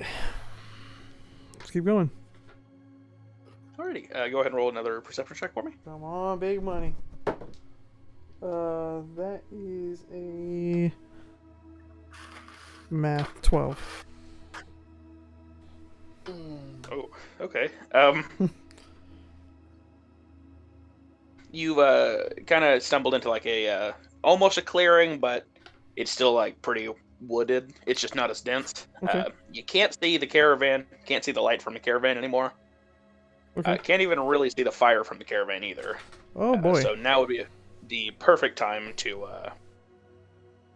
do a nature check to see what all you can. Nature. Okay. All right. Come on. Don't fail me now. My God, that's a 10. Oh. Ah! Well, actually, it's perfect because you kind of scan the sight lines, and there's a deer, and it's just standing there. Okay. It's just standing there. It's kind of got its head like facing the opposite direction in the woods, looking into the woods. Okay. I am going to. How far away is it? About 12 feet. Oh. Yeah, you really walked up on this bad boy. Okay. I'm gonna throw my hand axe at it. Oh. Okay. So roll to hit. Yeah. Okay. Come on. You're about to get put up if you don't roll right. Oh, perfect. That is a 25. Oh, okay. Any specific place you'd like to hit it? Somewhere lethal, so probably like the neck or potentially the skull. Okay. Well, it's practically a finishing blow. Okay. So. Okay. Yeah. So yeah, Yeah. I just throw that thing like with all my might, and just. As the blade sinks into it, it hits, and it hits like a truck. But the deer is just standing there still calm as before. It's got the axe sticking out of it. My God, is that a deer? Is it? Oh God, the deer! I'm a little bit perplexed, and I slowly but calmly make my way up to it to try to retrieve my hand axe. Okay, go ahead and roll another nature check for me. Please. Why? That's a 7. Okay, this deer is wilding out. Like, it's crazy that it's just standing here. It's got blood coming from its head where the axe is in it, and it's just chilling there. And you get all the way up to it where you can take the axe out. Okay. So I go to retrieve the axe. Do I go to just like touch, like, is it wedged in there so bad where I have to kind of like put one hand on the head and like rip it out, or? It kind of slides out. Okay. Pretty easy. And it just stays there, like the deer does. Yeah. After you get the axe out of it, you hear a noise up in the tree, like slightly above you. Okay. And then Gerald drops down. Gerald. God. And he's like, Are you just trying to ruin this hunt? What hunt are you talking about? He walks over and kicks the deer over. He's like, that's a fake deer, dummy. I'm trying to draw another one in. Okay. By the way, whenever he dropped down from the tree, he didn't land as gracefully as he usually does. And his hair is like pretty raggedy, but it's still like pulled back and pinned. And his like hunter's attire is like covered in dirt. Okay. What are you doing out here? Trying to hunt. There's a legendary deer that has been said to be roaming this area. So I figured I'd kill it and then put its head in my room. I get it, you're a hunter, but if it's a legendary deer, shouldn't you let it live? Because there wouldn't really be much of a legend anymore. Well, yeah, the legend of the thing that was in my room. Just like I've got the legendary bear. It was like pink and purple for some reason. I've killed a couple alligators, a few seals. They like migrated down from the north, down here, and a few other things. But I want a nice, big, four-eyed deer head right over my fireplace. I think that'd look nice. I just look at him and I say, look, since Rage isn't doing the whole mission with the elves anymore, I'm not sure what good you guys are for right now. But being out here trying to hunt a deer isn't going to make you better. We're in the middle of trying to take care of the whole elf problem. And right now I'm trying to find food for my party, which one of them is missing. And you're out here wanting to play with fake deer. Cool. Which party member's missing? The cat. Oh, Slytherin, Sylvia. Sylvia. Yeah, he's not missing. He's actually stayed in the town for quite a while. He's managed to get a tour started with Enoch. So we're kind of in recovery still. By the way, the king told us to calm down because he said that you guys were feeling nervous around us. So we're all taking 3-day vacations until you can get back with news. All right. Okay, so that's cool. But last time I saw you, you were missing a hand. I still am. Roger was. He holds up a hook. Yeah. Okay, look. You may want to do that to scare me, but I don't know who you were before all of this. Maybe you were just some sort of janitor. I don't know, farmhand.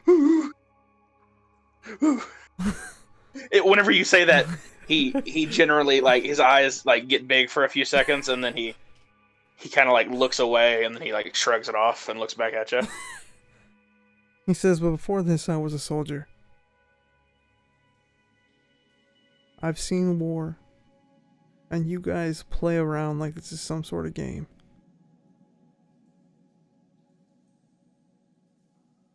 So, if you would, stay the hell out of my way.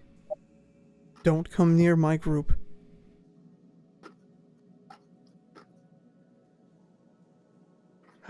And what I do is Paladin. What? he just kind of under his breath is like and holds up his hand and hook and is like, "Oh, big bad paladin." I'm gonna pull my sword out real quick and almost make it seem like I'm going to chop his other hand off, but I stop. He kind of flinches, but it's more of like a defensive flinch than a scared flinch. And he's like, "Hey, man, those actually, kill people. Like, calm it down a little bit. I'm just messing with you. Jesus. I'll go somewhere else." Good. I don't want to see you around here anymore. And I put the sword back up, and I continue my hunt. He picks up his fake deer and kind of throws it over his shoulder, and he's like, "I swear to God, if you let that legendary deer go, I will murder that wolf." And he kind of walks off into the shrubbery. Damn! Before he walks off, can I throw my hand axe at him? Yeah. That is a 20. Dirty 20. Oh, God. Okay. Right. Yeah, it hits him in the shoulder. And it buries itself in there deep. Does he fall to the ground? Oh, yeah. He goes onto one knee and drops the deer. And kind of turns and looks at you and goes, "What the heck, man?" I'm gonna run up on him and I'm gonna pull the axe out of his shoulder really fast. And I'm gonna lift it up again. And I'm gonna saying, "You don't know who I am." or what I'm capable of. You threaten that wolf one more time, and I will kill you. He's kind of laying on his back at this point, and he's got his hand up, and he's like, "Oh Jesus, okay, good God! If I wanted to do anything to you guys, I would have already done it. I just thought that you were already on the same track as us. Like, calm down." And I put the hand axe up, and I go to reach out for his hand to help him back up. And he goes to reach for your hand, but then he stops, and he's like, "You guys are on the same track, right?" What do you mean same track? You mean the same team, same side? Oh God, no! This crap repeats itself. Like, we've already solved this problem like 3 times, and it just keeps resetting. What? It keeps resetting. Yeah, we've killed the big bad. We've stopped the world from ending, and then we wake up and we're back here again. Like the day we first started. We've solved this world's crisis like 10 times over at this point, and we're us members of Rage are kind of over it.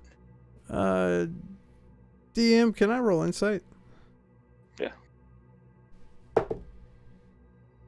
That's a 19. You can tell that he's actually being truthful with this.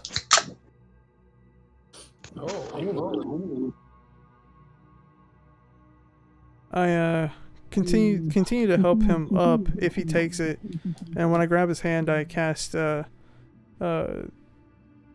the cure wounds.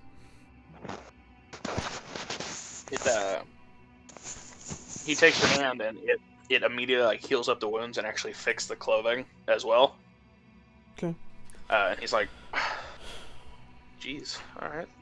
I'd never see Roger waste a spell like that, but I guess you guys just aren't. I'm gonna need to talk to them, because we thought that you guys already knew what was going on.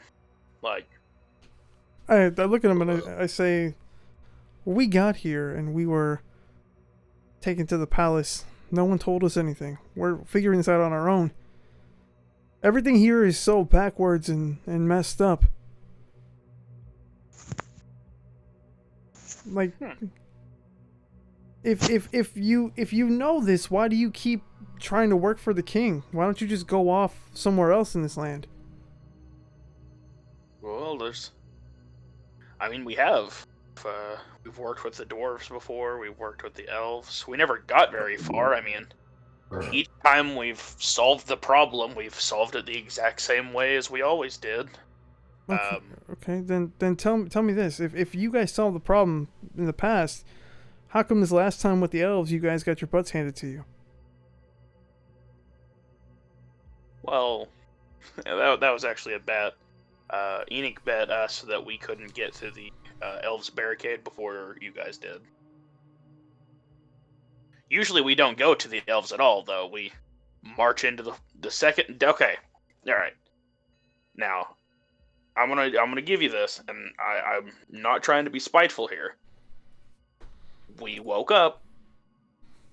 We went to the king, talked to the king. Some weird wizard guy walked up, told us what was happening. We went into the woods, into the Forbidden Woods, went to the site of the explosion, stabbed a woman who was praying there. The site sealed over, and it was done. We came back, the king praised us for saving everyone, we had a celebration, went to sleep, woke up. And it repeated. Yes. Do you think maybe she's not the big bad? Well, we've completely covered the hole. I mean, the portal or whatever she was trying to do didn't work. But what about the prophecy about the man on the mountain? The mountain? Well, I never heard anything about that. Really. That's all we've heard about since we've been here is a small man on a mountain making his way up. We've also had the same dream. Being in some sort of mechanical robot in an old man's cabin. And that little man who's climbing up the mountain's climbing up us. We're all having that dream.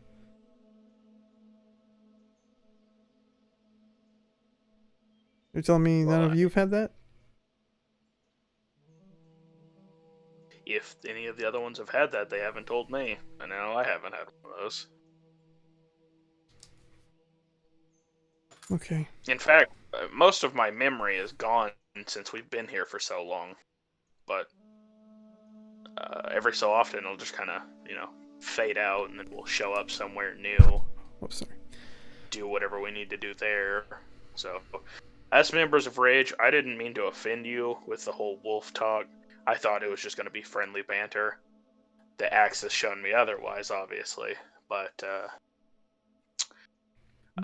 yeah, we've just kind of resided to let you guys figure it out, because you're the only new things that's happened in a while. Okay. How about this? Instead of being two different teams, why don't we work together? Because apparently whatever you guys have done in the past isn't correcting anything. It's just resetting. And resetting and resetting. This is either hell or... Oh god, David! David's in the back. Like, oh! Or, this is either hell or you're missing something. Well, I can almost guarantee you this. Roger won't fall for it. He likes to be the center of attention. And him leading Rage isn't going to fit with your goody two-shoes attitude about this whole situation. Then you help me. I've helped way too many people. I just want to make my room look cool and try not to reset the timeline. Okay. Fair. If that's what you want, then what I ask is don't get in the way. He at this point he's kind of standing and talking to you about this, and he's like, well, thanks for the shoulder thing, and I do wish you the best of luck on your hunt. And he kind of turns and starts running into the woods. Okay. But like the second right before he gets into the woods, he's like, I'm still going after that wolf though, and then runs into the woods, gone. It almost could tell like he might be joking, but I just brush it off, and I continue moving, trying to find. Actually, no. I take that information and I make my way back to camp. Okay, go ahead and roll a perception check. Son of a... that's a 12. Do you know what the first perception check you got was? I think the first one? Whenever you first entered the woods? 16?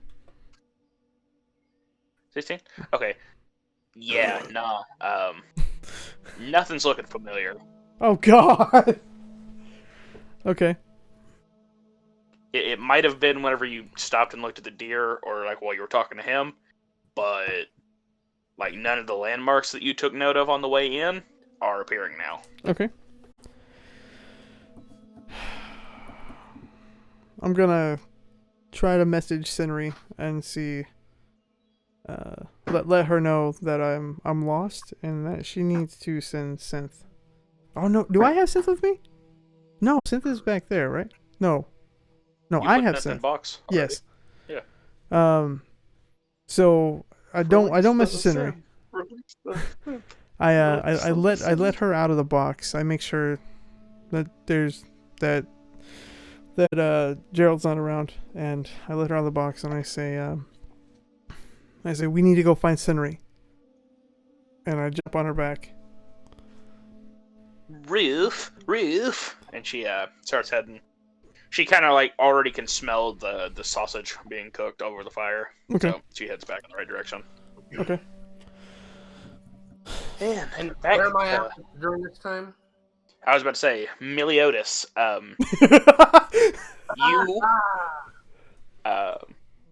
you said you were going. What were you going to do whenever he was out? I was gonna wash off with all the ice cream on my hands. Oh, the ice cream. Yeah. Well, a few of the dwarves are kind of gathered around. They all have water that you can use. Yeah. Or you can use the ocean, but it's through the woods on the opposite side. I wanted to kind of converse with the dwarves, so I go over there and see what they're doing. They've got, since they're near the fire, they've actually started cooking a huge amount of meat, like way more than you'd expect to see. Like, they got like 3 whole cows over this fire. Jesus Christ. But it's not like full cows, it's like just the meat of it. But one of them sees you approach and he goes, "Hey, come over here. I got some water for you for the sticky stuff on your hands." Yes. Thanks, good friend. Bjork. Yarp. But he's like, "Oh, so I see you've been traveling with that feisty elf girl and that very tall man with shiny armor. Are they good company, or are they too focused on each other to even let you get a word in edgewise? Because I mean, me and my friends over here know 100% what it's like not to be able to talk with all these tall men around. They always think that they're so superior to us because they get to look down on us. And it's like, you know much taller than me, and I can punch your kneecaps right now and completely incapacitate you. Isn't that right?" And another one's like, "That's right! And you know what? I think they don't have the stomachs that we do. I could outdrink any of them. I could drink them under the table, even." Well, I mean, and I kind of like just mutter under my breath. And someone said, "I talk too much." Anyway, no, they are a wonderful company. Me and that. Speaking of the elf chick. We got a banter going on. She loves to tell me to shut up, and I don't.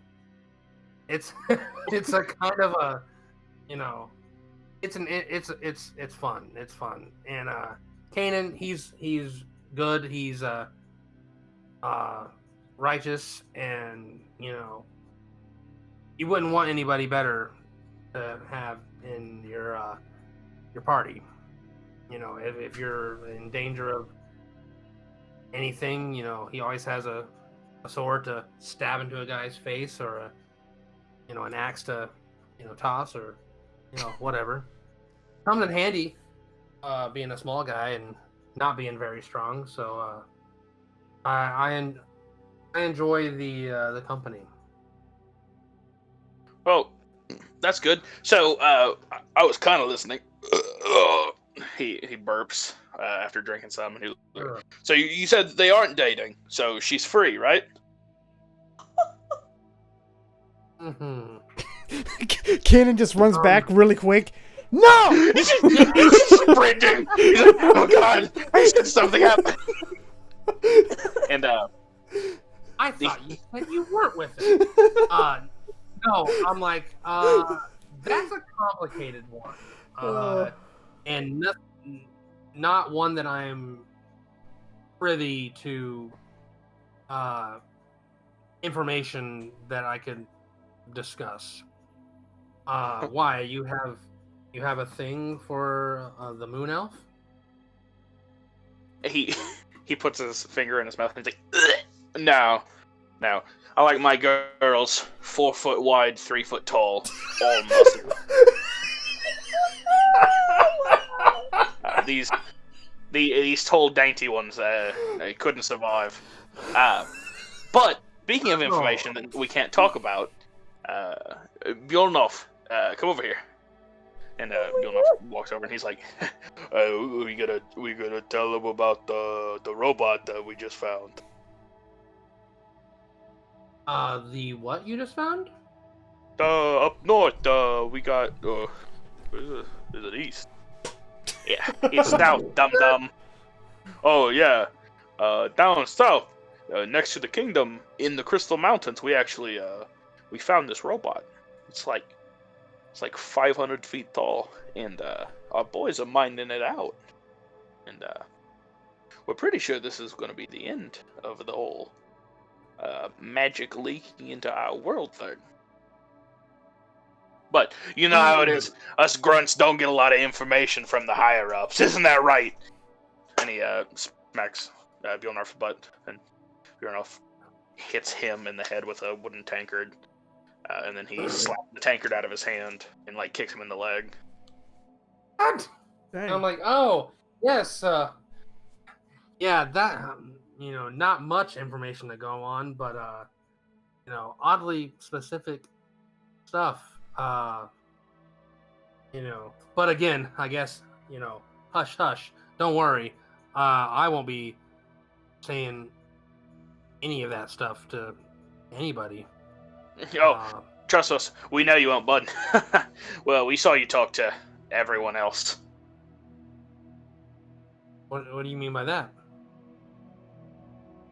Well, it just seems like in between you and that fella over there, and he points to Cybot, he's got his arm like all the way down in someone's pants, but they don't realize it. God damn it! And he's like, it looks like he's reaching for something, and he sees you and just kind of pulls his hand out and holds his hands up, and then he kind of he backs away. And I'm like, and I just mouth like, seriously. And I go back and I was like, oh, so you were saying? Oh, it just us short ones usually don't get a lot of credit for finding out big things, but them elves over there, we're actually about to pull a prank on them. You see, the girl and the guy, not the leader, but the girl and the guy, they're actually dating. So we got this polyjuice potion. One of us was going to drink it. We were going to pretend to be the guy, and we were gonna lead the girl out and have her doused with water, and then we're going to tip the cart. You want to be a part of that? Okay. Let's rewind that back a few, steps. 2 of the elves you said are dating. Oh, it's what we've been told, anyways. Yeah. Yes, of course. And you were gonna drink polyjuice potion to pretend to be the elf to lead the female into a trap. Well, you putting it like that, like we're gonna do something, our mothers wouldn't approve of. No, we're just gonna douse her with like ale or something. But here's a question. Wouldn't that kind of be conspicuous since, you still have to travel with these people? Yeah, what are they gonna do? We literally doubled their numbers.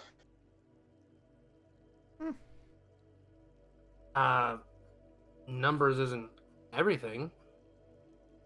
Well, you got six dwarf men. Easily take down 3 elves. Okay. I'm just saying, it would cause some unrest with everyone else, especially if the elves got the humans involved.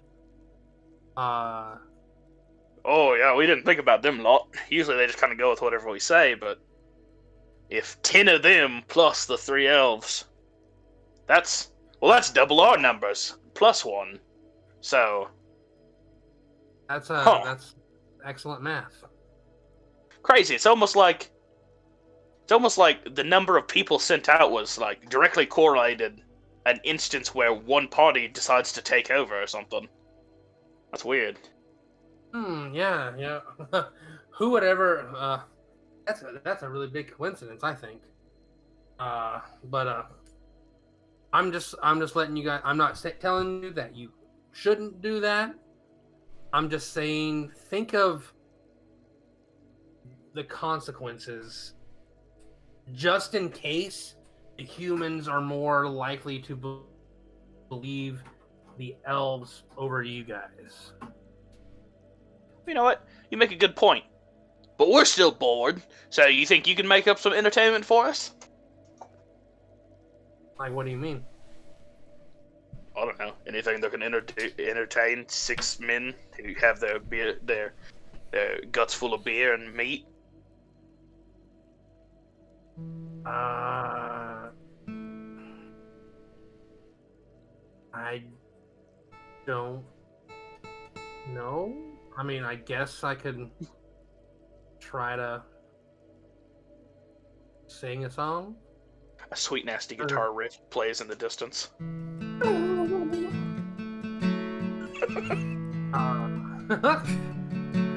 There was a song that my mother taught me once. Maybe it's a. Sweetie, he's about to sing the song I used to sing to him when he was a baby. I'm gonna try to.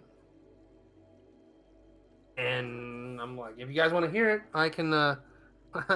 It's been years since I sang it, but I can bust it out, and who knows.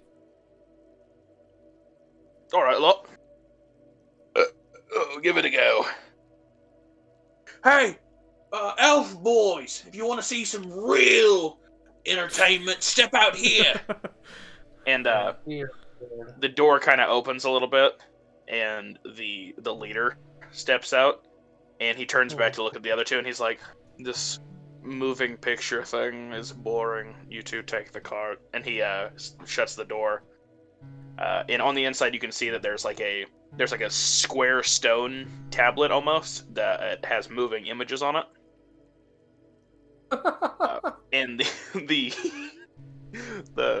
leader walks over, and he's standing there with his hands behind his back, and he's like, "All right, I'm assuming you're going to be doing this. Are you doing this alone, or are you going to rally up your jester? The jester would probably be pretty entertaining to watch. Along with that elf you have with you, and the big one, I'm assuming, plays music as well." This was just kind of a spur of the moment thing, so I don't think they will be joining. At this time, you actually are arriving again back into camp. Oh boy. Yeah. I just show up with a guitar in hand. I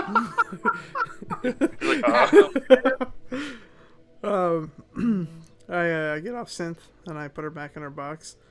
And I guess I see this happening. Yeah. Okay. I walk up and I say, "You drew a crowd." Yeah. So it seems. I was just getting ready to sing a song for the dwarves here. It's an ancient halfling song that's been passed down from generations. I'm gonna try to entertain people. Okay. Okay. I don't play a bard anymore, so I can't really help you. I mean, I guess you could watch. Okay. Or, I don't know. Maybe while I'm singing, you can do some sword flourishes or something. Just standing, flourishing the sword as he's like, "My mama once told me I was a little boy." It's like,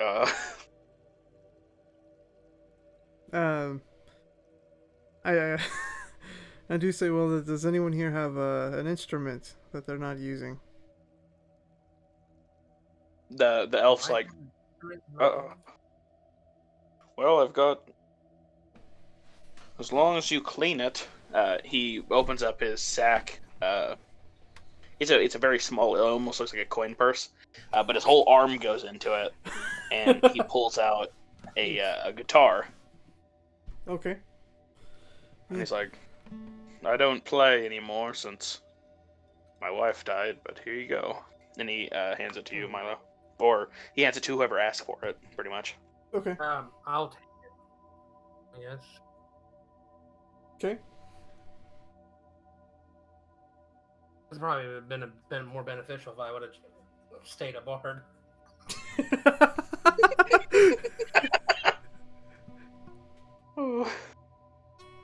Because I'm like just thinking to myself like, what the hell have I gotten myself into? I don't even know how to play this thing. By the way, the Cybot kind of like shows up next to you, and he taps your shoulder. And I look. Oh, well, I was gonna say look down. I look over and goes, He's the exact copy of you. Yeah. He points to your throat, and then he points to his throat. Like, what are you trying to say? Like, yes, I'm gonna sing.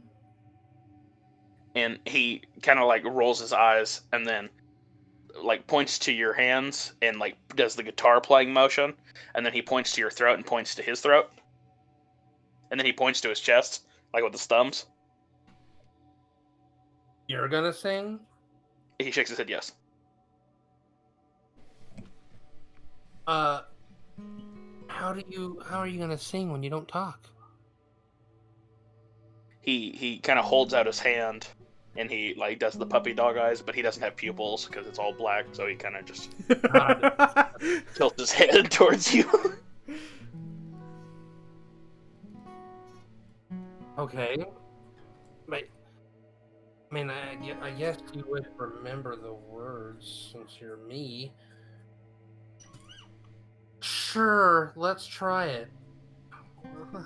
He pumps his hands a couple times, and then he reaches into your throat, like through the front of it, and grabs. It doesn't hurt or anything, but he pulls out something like a red aura, and he puts it into his own throat.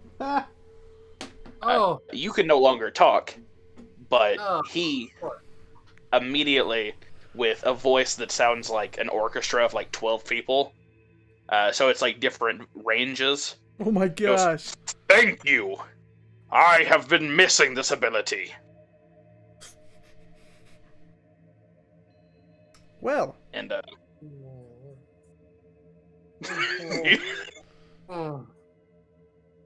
he kind of, like, gestures down to your hands, and then snaps twice, and kind of does the, let's get on with it moment. And I try to play.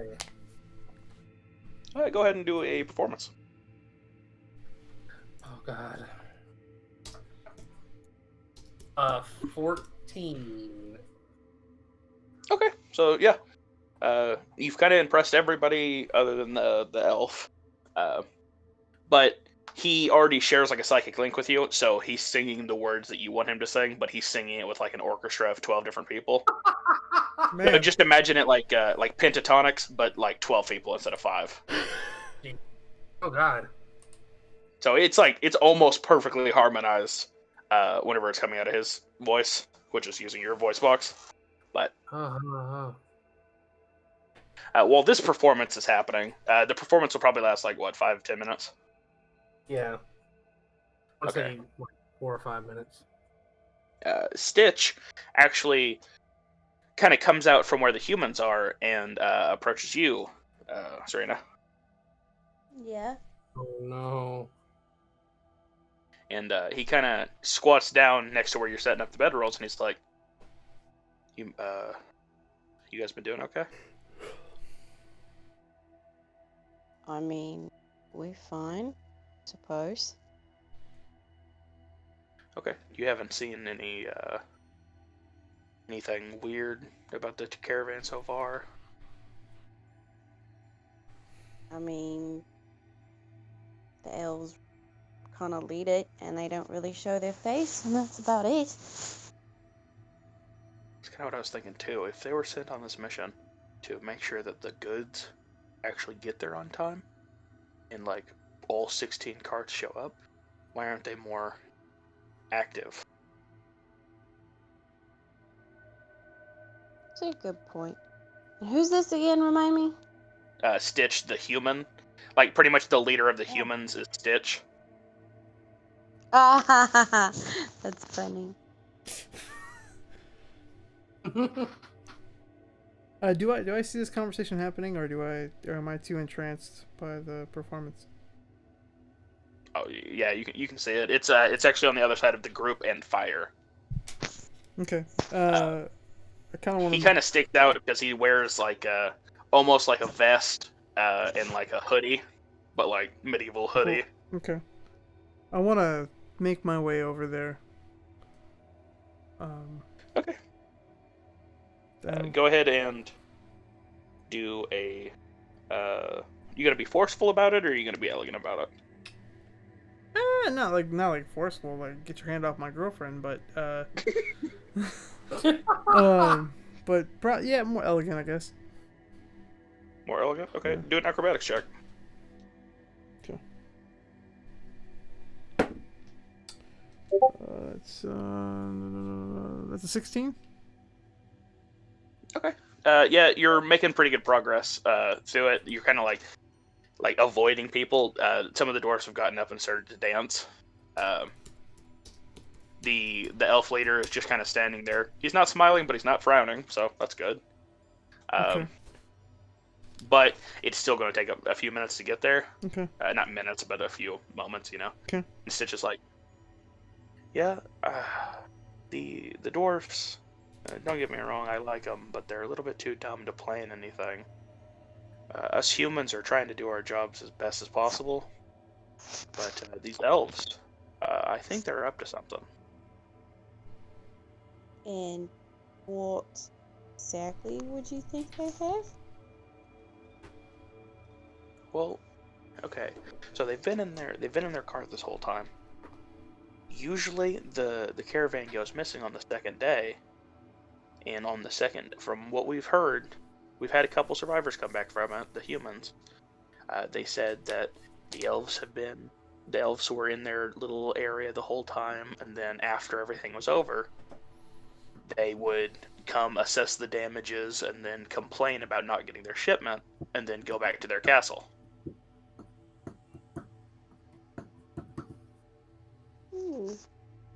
Have any of you guys ever tried talking to them? Well, when we do, they just tell us that they didn't see anything. They stayed in their area this whole time. They just heard a commotion outside, and whenever they looked, all the caravan was gone.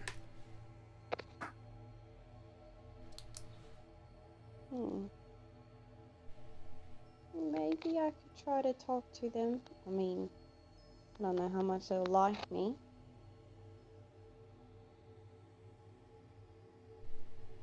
Well, I actually think that they might like you a little bit better than you'd expect. And he kind of stands up, and by this time, Kanan, you actually are getting over there, and he's like, "Hey, buddy, you enjoying the music?" Sure. If you don't mind, I need to talk to you, Sinri, about something. Oh, okay. Just keep an eye out. This is usually when things get dicey. And he kind of backs up and joins the rest of the crowd. Okay. I look at Sinri and I make sure there's nobody else around. I say, when I went hunting in the woods, I ran into Gerald, and my anger got the best of me. I threw a hand axe into his shoulder. I thought you told me you threw it in his face. That would have been funny. No, because then I wouldn't have found out the truth. I mean, that's fair. Sorry, bad joke. What was that? I said, yeah, that's fair. Bad joke. Sorry. Rage has done this 3 times.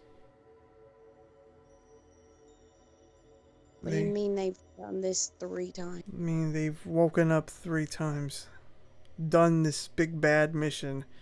Everything's fine, everything's back to normal. Go to bed, and then they wake up, and it's restarted. Like a time loop? You could say that. But then how did they go about it? Because that could be what changed. That's what I thought. He said every single time they went to the Forbidden Forest, they basically killed this woman.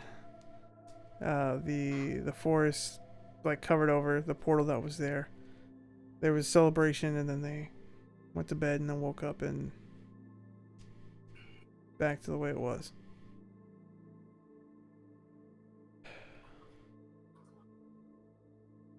So they've done this before.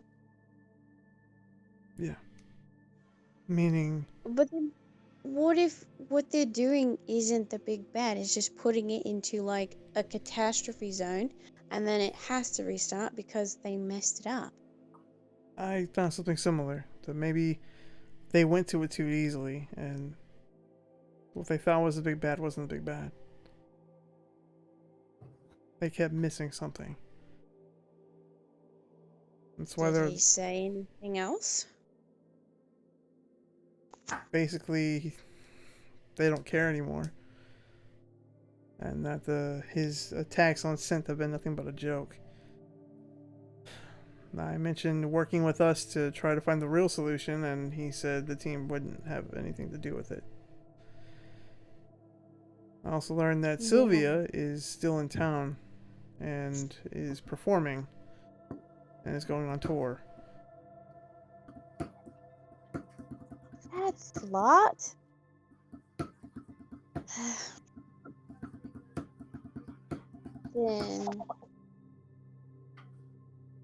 So Then what do we do? Do we finish this? I say we stay on the track we're going on. I do think we have to end up at the Forbidden Forest, but I don't think it's for the same thing they went after. Nothing changed every single time. They did the same thing over and over and over again. Something tells me that we're going to things differently.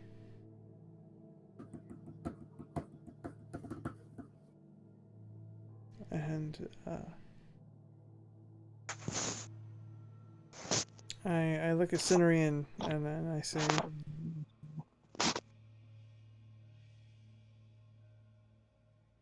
what am I to you?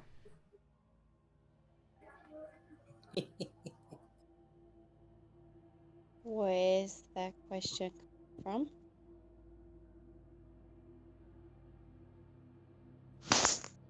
Nothing. Never mind.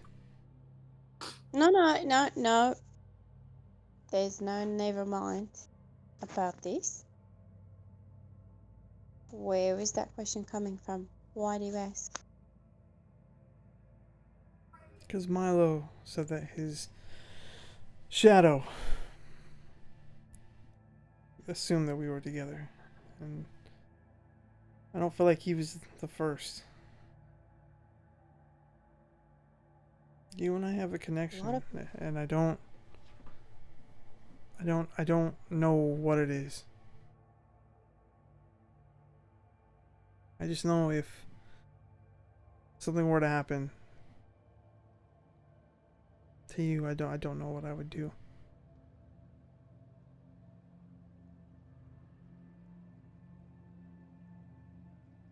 Well, do you like me? I mean, I didn't say all that. I just asked what I was to you. I didn't say I liked you. Step up, one.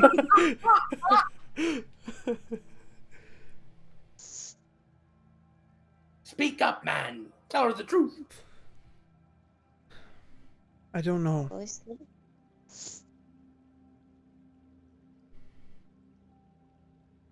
What did you say? I didn't say anything. I guess to answer your question, you're definitely more than an acquaintance. And I consider you a fair friend. I'll tell you what. You tell me one secret thing about yourself, and it has to be the truth. And I'll tell you one thing about me, and I can give you my answer.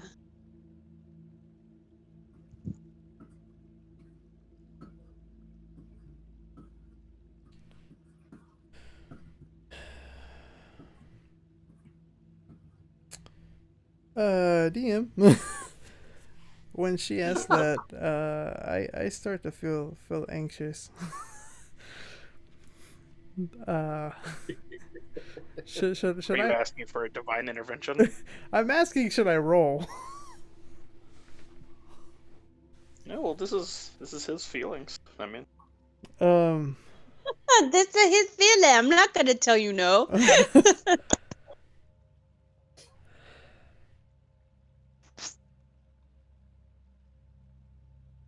Before you met me,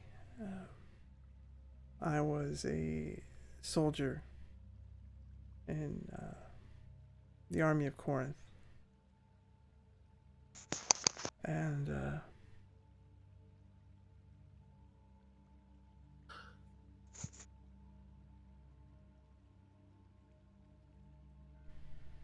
and I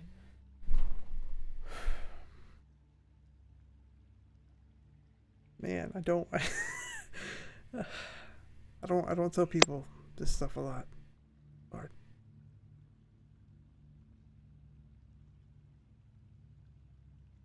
I watched a lot of my brothers die in front of me for a cause we didn't believe in.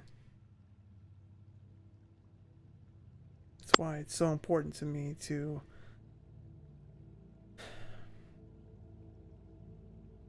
make sure that we're doing the right thing now.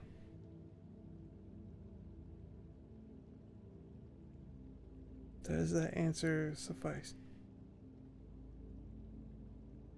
Yeah, it does. I was adopted.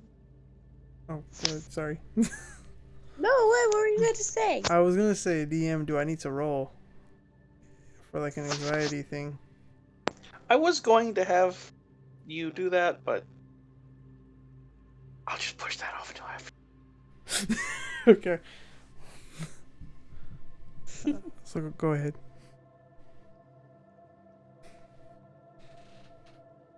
I was adopted. Can't really tell you much about my birth parents. But whatever happened, I ended up with the Drow or Dark Elves. And I was raised there. And I was mostly casted out because I didn't want to be underground a lot. So, DM, is it a full moon by any chance? It is indeed. Okay. I make sure that I pull up my cloak more, but I don't know how well he can see it, so just gonna go from there. Do I need to roll perception? It lights up, right? Yeah. Nah, probably not. Okay. Unless you're not looking at this girl who's presenting her back to you. What do I see?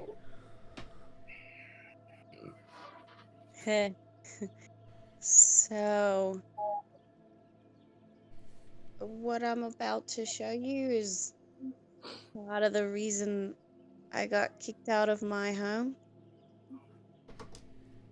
And so I turn around and I lift my shirt up on my back. This is, it's a birth tattoo. In Vitra, all children, when they're born, are given to the seer. And the seer gives us a tattoo and a prophecy. And mine happened to be what you see is it's a unicorn Pegasus, but it looks like in normal light it would probably be black, and it has a mane that has skulls and flowers on it. And um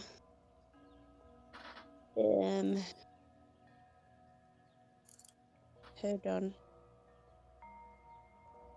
It's in here.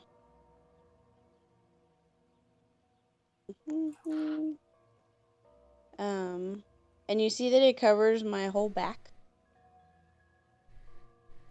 And the prophecy that the seer gave me was, the blood of golden and tears of blue shall be undone under twilight's redemption hue. Whatever the And hell it was supposed to mean. as you say that, the eyes of the Pegasus starts, like a liquid starts seeping out of them. Oh god. And it's a blue liquid. And it kind of goes down a little bit, and then forms like a bubble that kind of floats off of her skin and starts floating up. Oh. Ew, gross! You're leaking. I say, Senri, what's that coming off of you? DM, would I know what this is? This seems to be new, probably due to the effects of the upgraded magic in this world. I pull my shirt back down. No, I have no idea what that is. That's kind of new. But this was part of the reason I lost my home and I was banished from my home. So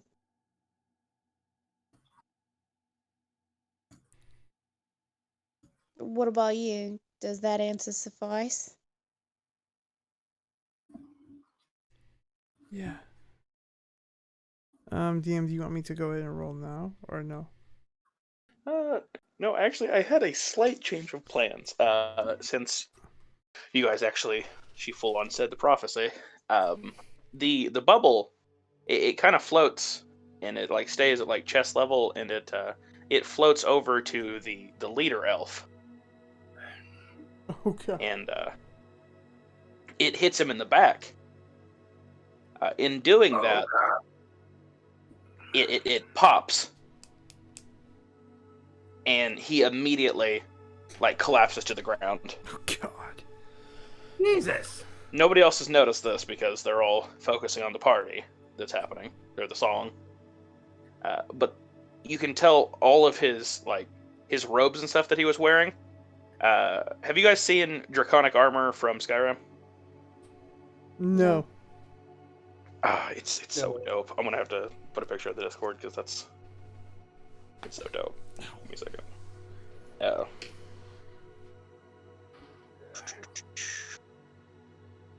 So how you guys doing? Good. Ken's having a little bit of a panic attack because he's thinking about his past, but other than that, he's okay. Oh yeah, it's probably gonna get a little bit worse.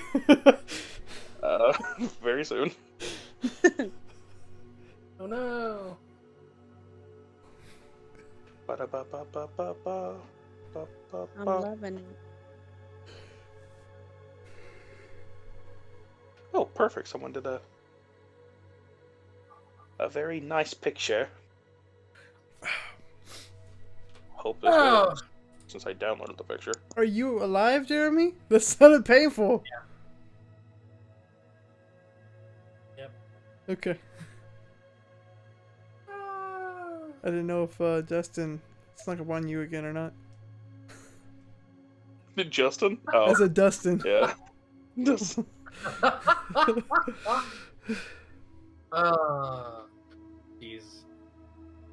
I just know last week you had a freak out. Accurate.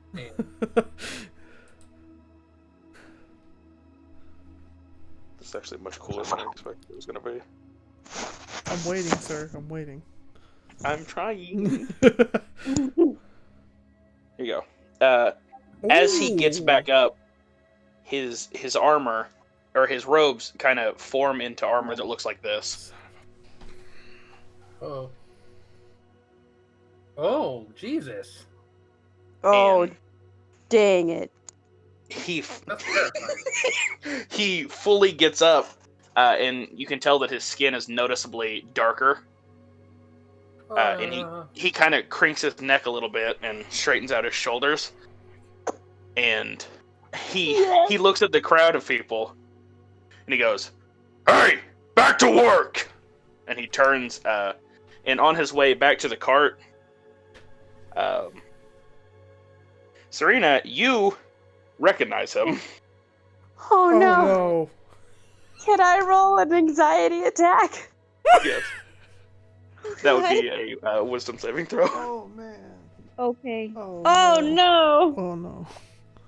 Oh, Oh, no, no, no, I no, mean- no. I would rather fail it. I'd be okay with it, I guess. Can I choose I that? don't think White's at DM. I got an 11, so it doesn't matter.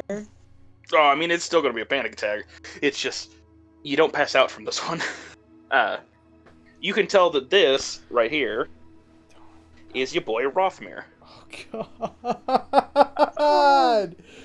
It seems as if, in the second that the blue liquid hit him, it took whoever it was before, you guys never caught his name, pulled him out of this world and replaced him with Rothmere. Oh, who's Rothmere? You'll find out. I turn to Kanan, and I grip onto him. Kanan, can we just move into the forest for a while? Please? Please just hold me. Please? Please? He, as Rothmere kind of opens the door, and grabs the guy elf by his, the back of his shirt because they were kissing, yanks him into the floor, and steps in. It's like, "You out! Both of you are sleeping outside." And he kind of sits down. Do I stop playing since he yelled at everybody? Oh yeah, it kind of goes quiet, and everyone's just like, I look at Sinri and I say, "Who is that?"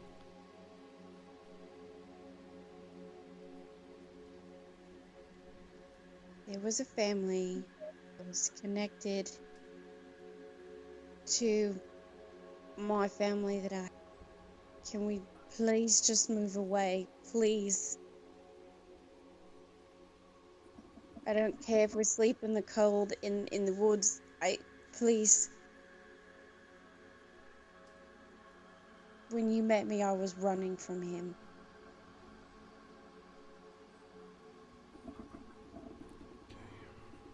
And I start to cry a little bit. DM, how am I feeling? well, after the slight panic attack from reliving your past, and also seeing this that is bringing so much fear into her, probably pretty angry.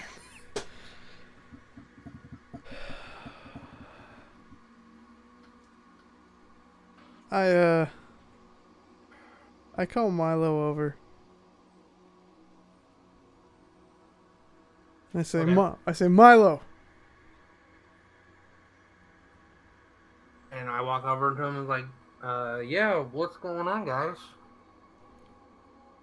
Oh, by the way, whenever he heard you call over, Cybot kind of pulled the vocal cords back out and put it back into you, and then kind of backed out. Oh, yeah, good deal. He's like, oh crap, Dad's calling. He's like, oof, I'm gonna back out. You take Senri into the woods. No. Please. Please don't Me? leave me. Kanan, I need you to stay. Yeah, I think it'd be better if you take her. Your synth box is vibrating, by the way.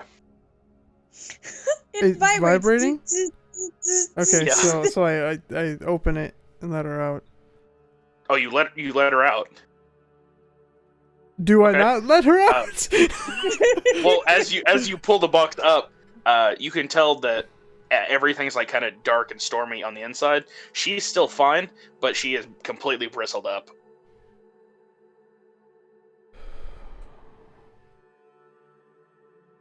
Okay. But yeah, I think you and her should go. She doesn't want me. She wants someone who can protect her.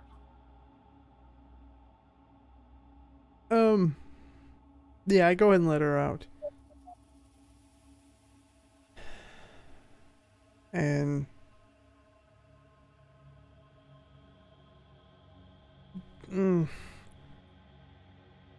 I can tell that you're tempting to just like run in there and stab her. I very much am.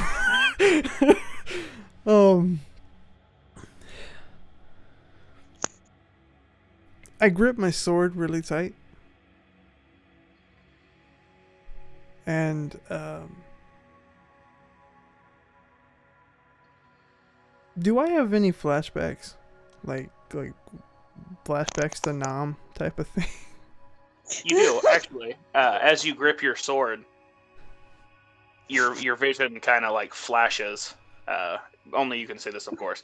But your vision flashes, and you're standing on like a peak of like a plateau with crashing waves beneath you and like jagged rocks, and it's thundering and raining.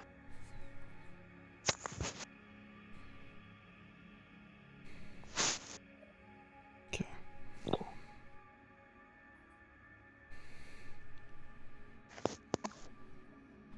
Guess what, boys and girls? I found your note section. Yay! Triggered. I've known about it for a minute. Okay. But that's all I like. Basically, like, is my vision of where we're at gone, and that's what I see is me on that cliffside. Yes.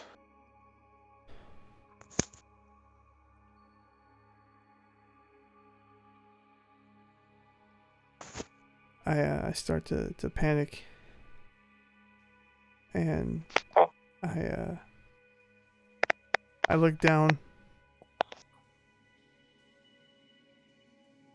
And it's almost as if it's a dizzying spell hits you, but whenever you look down, it's like vertigo. Everything kind of zooms in and out, and you can feel the call of the rocks below you.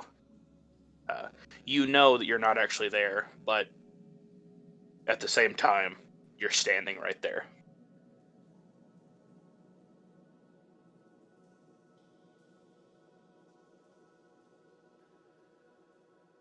I take a breath.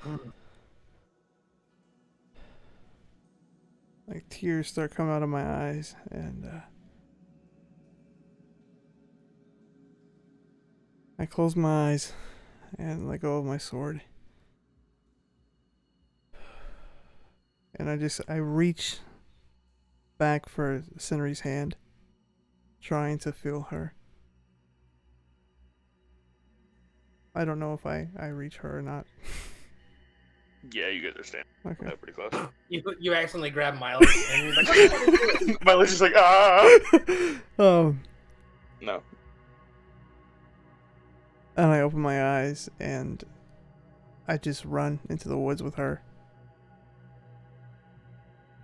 And I hope Synth follows me. Synth's still in the box. Oh, she didn't come out? I didn't figure you wanted her to. Oh, okay. So, yeah. just So yeah, I run with her into the woods.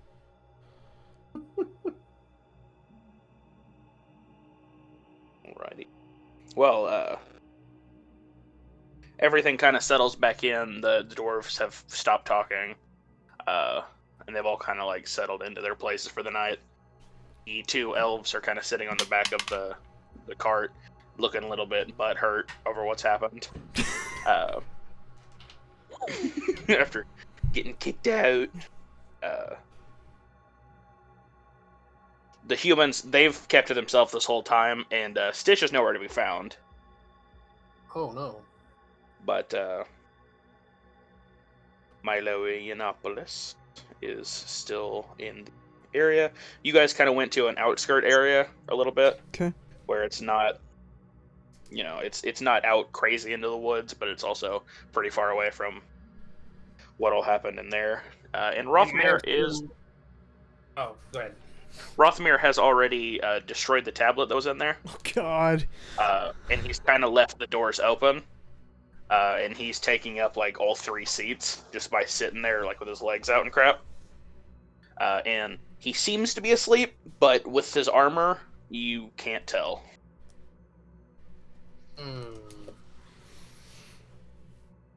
But they didn't have time to tell me exactly what was going on. But would I have noticed that the elf turned into? Oh yeah. Giant, like 7-foot-tall demon thing. He's just so into his nursery rhyme that like he's not even paying attention.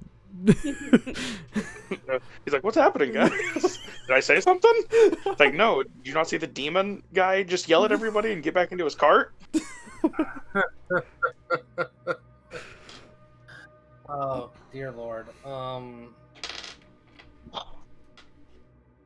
Well, I was gonna. No, I probably shouldn't. What? I feel like he was gonna run in there. Hey, guy! How are you doing? Kicks open door, pushes his foot off the counter. Hey, how you doing? Sits down next to him. No, continue your plan, because this is what Milo would do. I want to see it. Also, Sven is actually, he's gathered up a little bit of meat, but he's heading to the cart. Oh, no. Oh, no. Milo was gonna do.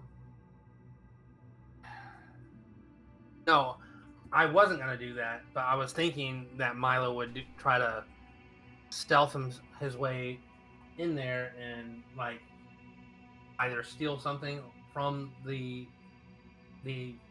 elf monster guy or try to kill him. Oh, really? That's what he was thinking about, right? Mm. Oh, no! Too late. You already thought about it. This whole time, Jeremy's like, "Do I get any powers?" And Wyatt's like, "No." And then Wyatt gives him powers, and now he regrets it.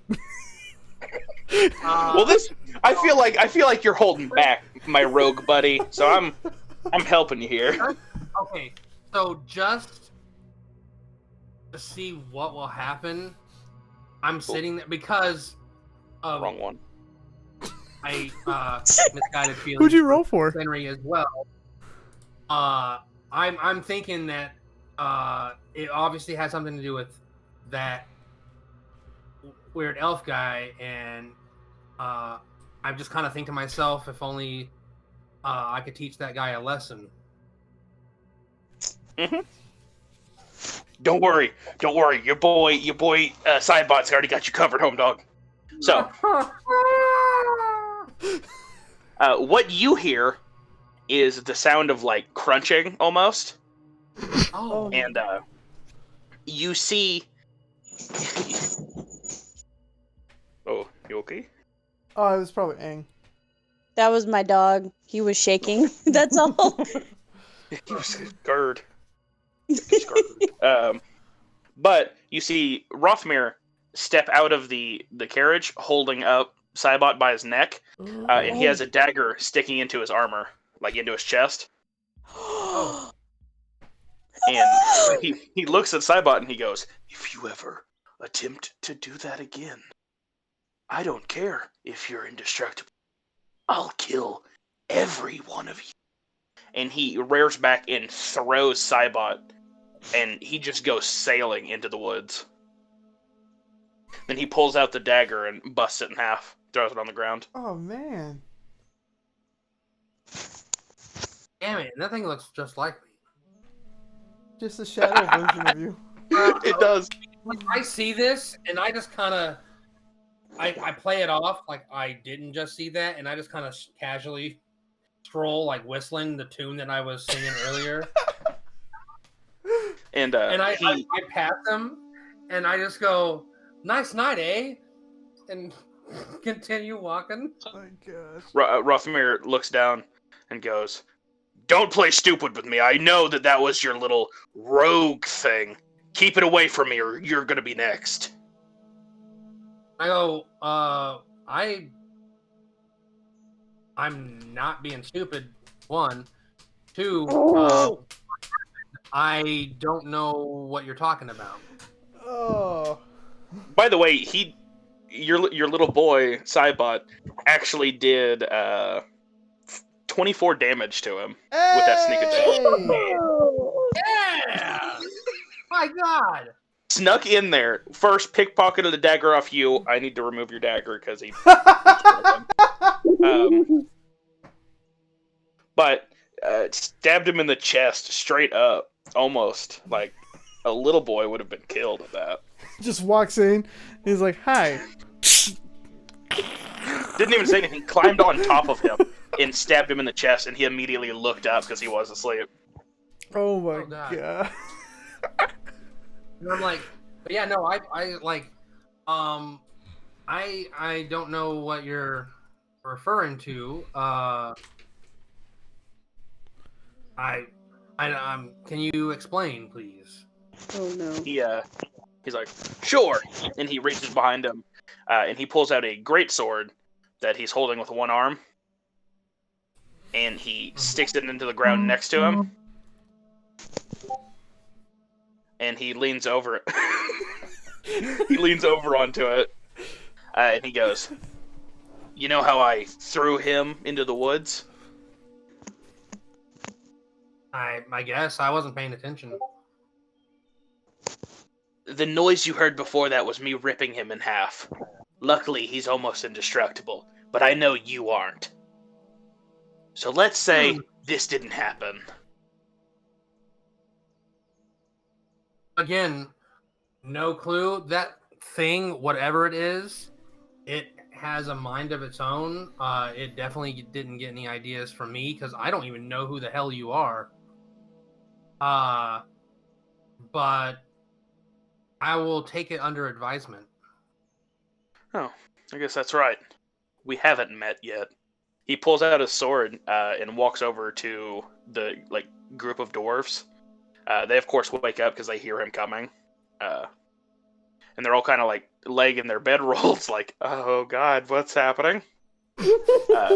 And he walks over and he picks up one of the dwarfs, like by the scruff of their neck. Like, you got to think, dude, these dwarves are like 400 pounds. He picks one of them up and he looks it dead in the eyes. And there's like this intense red light that happens in his eyes. Like, you can see it glowing underneath the armor, and all of the armor lights up red. And then he holds the dwarf out to you, and the dwarf goes, "He is Rothmir." And his eyes are like rolled back in the back of his head, and he's holding the dwarf, and he's like, "Does that answer your question?" Sure. Nice to meet you, Rothmir. He drops the dwarf, walks over, Sure. kicks the wheel out from underneath the cart, and then starts walking down the road. So it destroys the cart, and the two elves fall off the back. And he pushes the circle of 16 carriages. He pushes one of them out of the way with one hand, and he just starts walking down the street. He's like, "Make sure this crap gets there safe," and he keeps heading out. "I've got somebody I need to find." Oh shit! No! No! As they, Wait, is he heading in our direction? He's heading into the woods to look for you guys. Oh god. Luckily, though, he didn't see where you guys went. Oh Yeah. god. As that is happening, I just message. I'm like, "Hey, Kanan, wherever you and Senri are, I would keep moving or find your way back here or something, because Rothmar, whatever his name is, he's a jerk. He might be looking for you." Who are you messaging this to? Me. Okay, because It was just Serena. You need another panic attack check. Oh, also, again, apologize. I might have pissed it off. Or pissed him off. Oh my god. My little shadow guy tried to kill him. I don't know why. Next thing I know, he's walking out of the thing and with the shadow guy, and shadow guy has a knife in his chest. As you say this, you've got your fingers up to your head, and you see Cybot's legs run into camp, and then you see the rest of him kind of dragging himself back to you.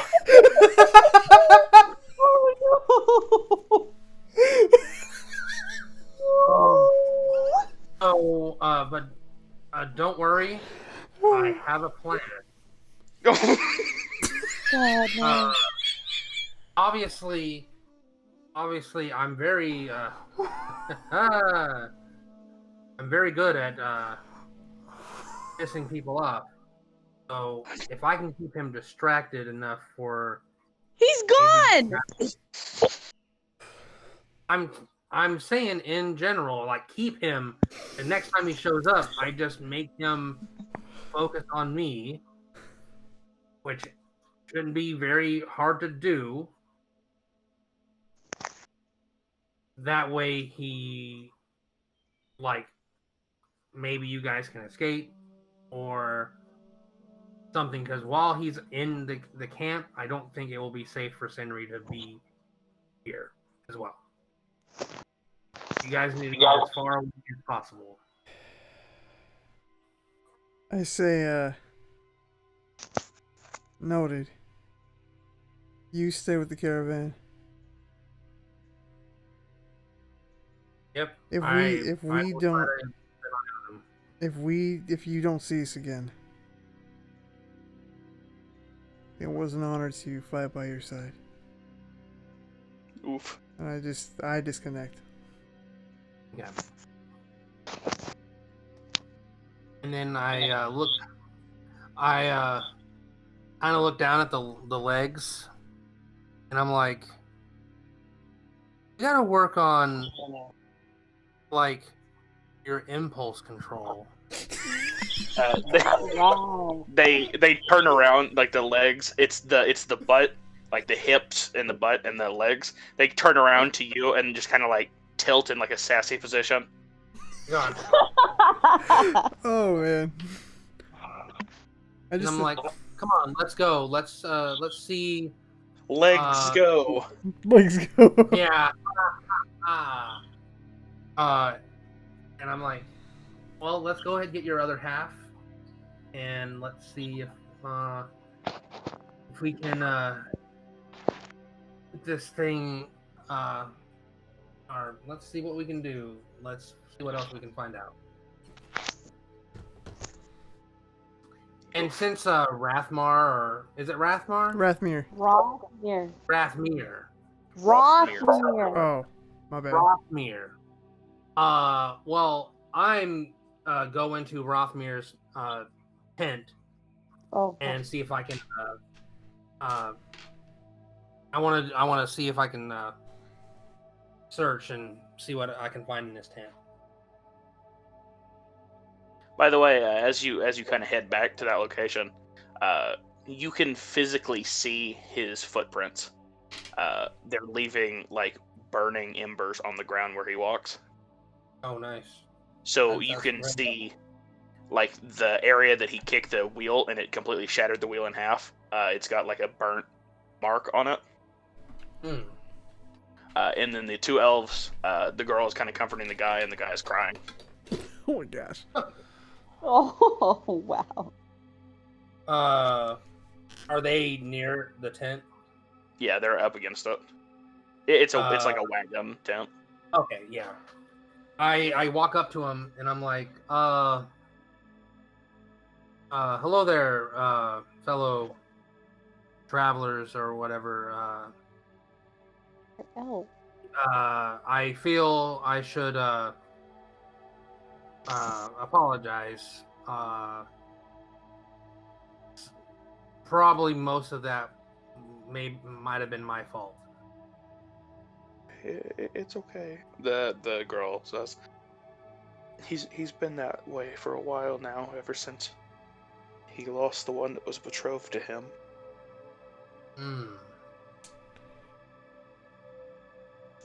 Well,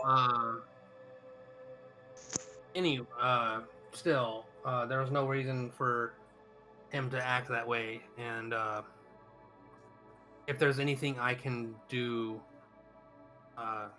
to help, I mean, just say the word and I can.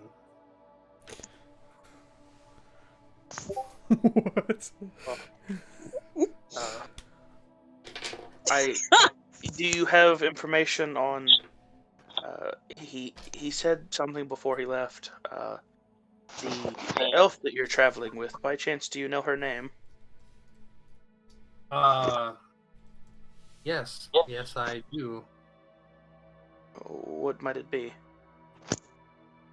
Can I roll an? I want to see if I should actually be telling them their name. I realize we didn't get any introductions, but I also don't want to accidentally reveal something that could be back to Rothmere. Well, I'm just gonna let your better judgment be the guide there. I'm gonna kind of try to deflect it. I'm like, speaking of, I don't think we've ever been formally introduced. My name is Milo Thorngage, at your service. What is your name? The girl says, my name is Hannah, and this is Romulus. Well, nice to meet you, Hannah, Romulus. Again, sorry about the whatever was happening there. I'm just amazed that he didn't kill that dwarf. And the dwarf is still having seizures and he's being treated. But ever since he got dropped, he's kind of been spazzing on the ground. Yeah. It is amazing that no one was harmed in his onslaught. It seems he The Cybot's legs kind of kick you in the back of the shin, but like just enough to get your attention. and I look down. I'm like, oh well, they can see him, right? Oh no.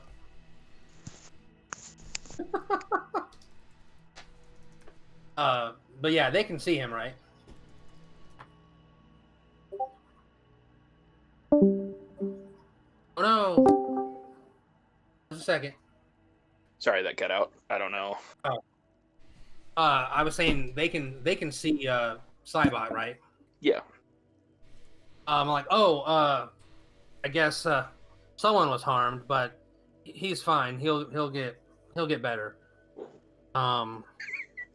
He got ripped in half and thrown into the woods, but yeah, he'll get better.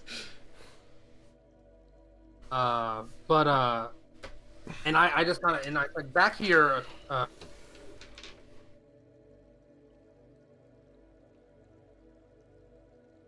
Oh, did I cut out again? Jeremy? Oh, okay, it was just him.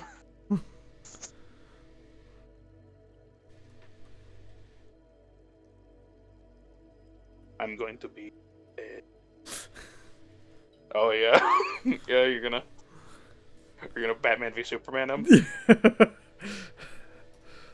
What's just a quick question? What's your kryptonite trump card? My 12-inch Nope, never. Just whip it out. Be like, fight me, bro, fight.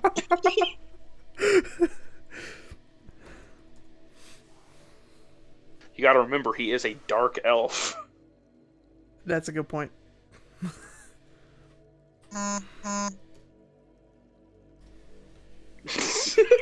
Yeah, pretty much. What happened? Is he still going? Does he not realize? Probably not. Okay. Hold on, I'm gonna kick him out. Oh, let's see if he'll notice. Sarita, are you still there? I'm still here. Okay. Hold on. What did you do? Or not? You know, you guys have a very great sense of timing whenever it comes to like revealing plot points that I have set up, because obviously you can already tell I have keywords set up throughout the world that if you say something happens. Yeah. I would say. Yes. And you guys literally said the whole incantation to summon this bad boy. I didn't mean to. I am so worried that he's gonna be our big baddie for a little bit. Oh. Hey, where'd he go? I kicked him because he stopped talking. Well, why did you kick him? That's not nice. Really? Okay, kid, this is gonna sound like a bad deal, but can I have a small Okay. Oh no, I'm back. Hey, buddy. What did I miss? Nothing. The We were dwarf waiting that was for you. sieging actually exploded and killed the rest of the dwarfs. Oh geez. No, I basically told Romulus and who? Hannah. That was Hannah. Hannah was the name that is just the most common. I do remember Romulus, but not Hannah. No, I tell them that no offense, Hannah, Romulus, you guys seem like good people, but at this moment, I would. It's not my place to reveal any information that my friend doesn't want revealed. Just in case prying eyes find out and can use that. And in saying that, you can hear the sound of a large man in armor coming back towards the little area you guys have set up. And he comes back, your boy, and he walks up to you, Milo, and goes, "Hey, I think we should work out a deal." Okay. I know that you have been traveling with someone very special. I can't seem to find them right now. Oh, And that sucks. I have no way of communicating with them. So I'd like you to send them a message.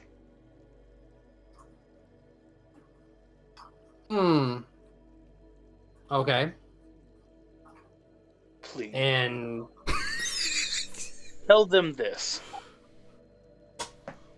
I wish no harm upon my betrothed. If Kanan would like to stand in the way, I can't promise his safety. But, for the time being, I will return to my tent, and you all can sleep peacefully.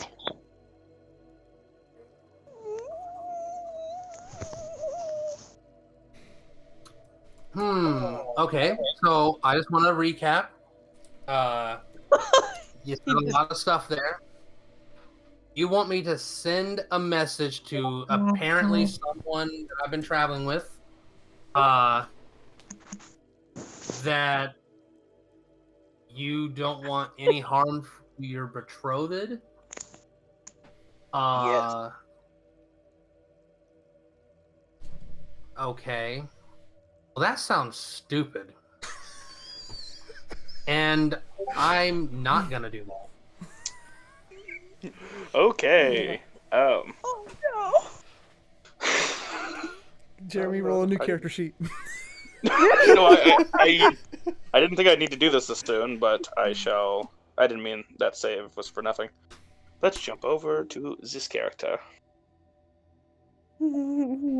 I wonder if I've given him the right thing already. I don't think that I have. I have. Okay. You do get... Give me a second, sorry. Ba-da-ba-ba-ba. I'm loving it. Okay. Does a 26 hit? Oh my god! Yes, it does. That wasn't too bad. Does a 70 hit? Does a 500 hit? No.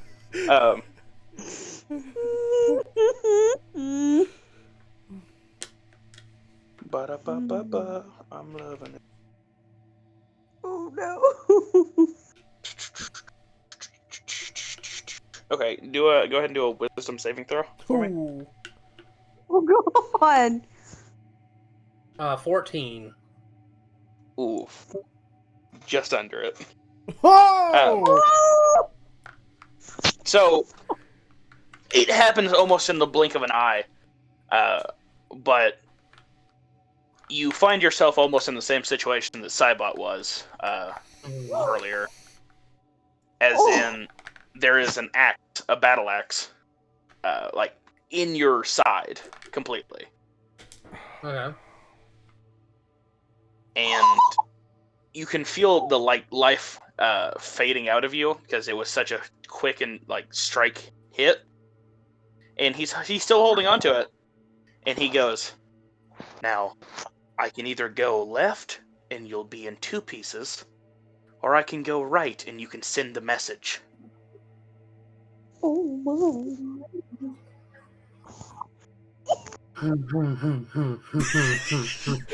Jeremy's like, I wonder what I'm going to play next.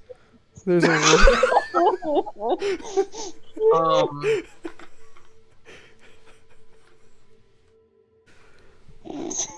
I'm like, all right.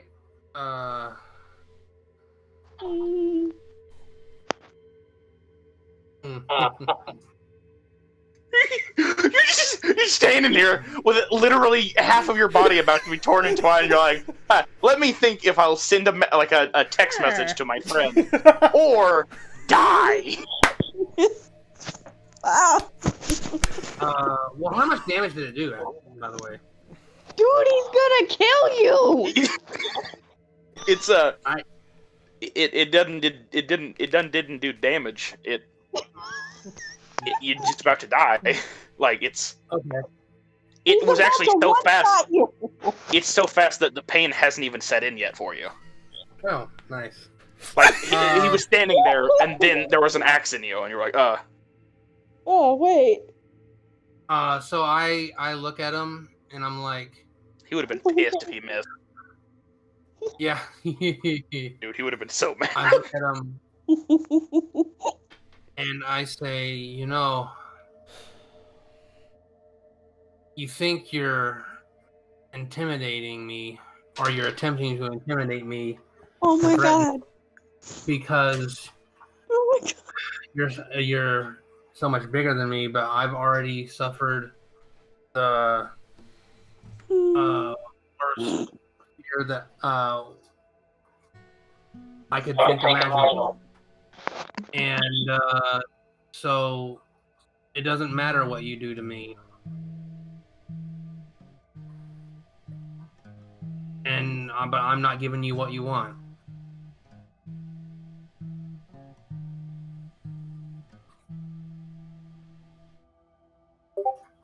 So be Hello? it. I'm here. Okay, it got quiet for a second. Okay.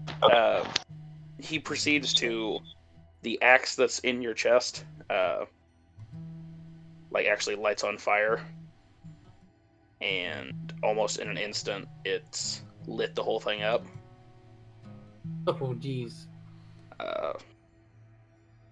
And let me see how much health you have. Oh, no, no, no, no, no. No.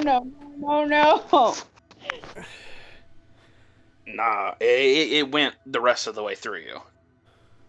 So, How much damage did it do? I'm just Whoa. 47 damage.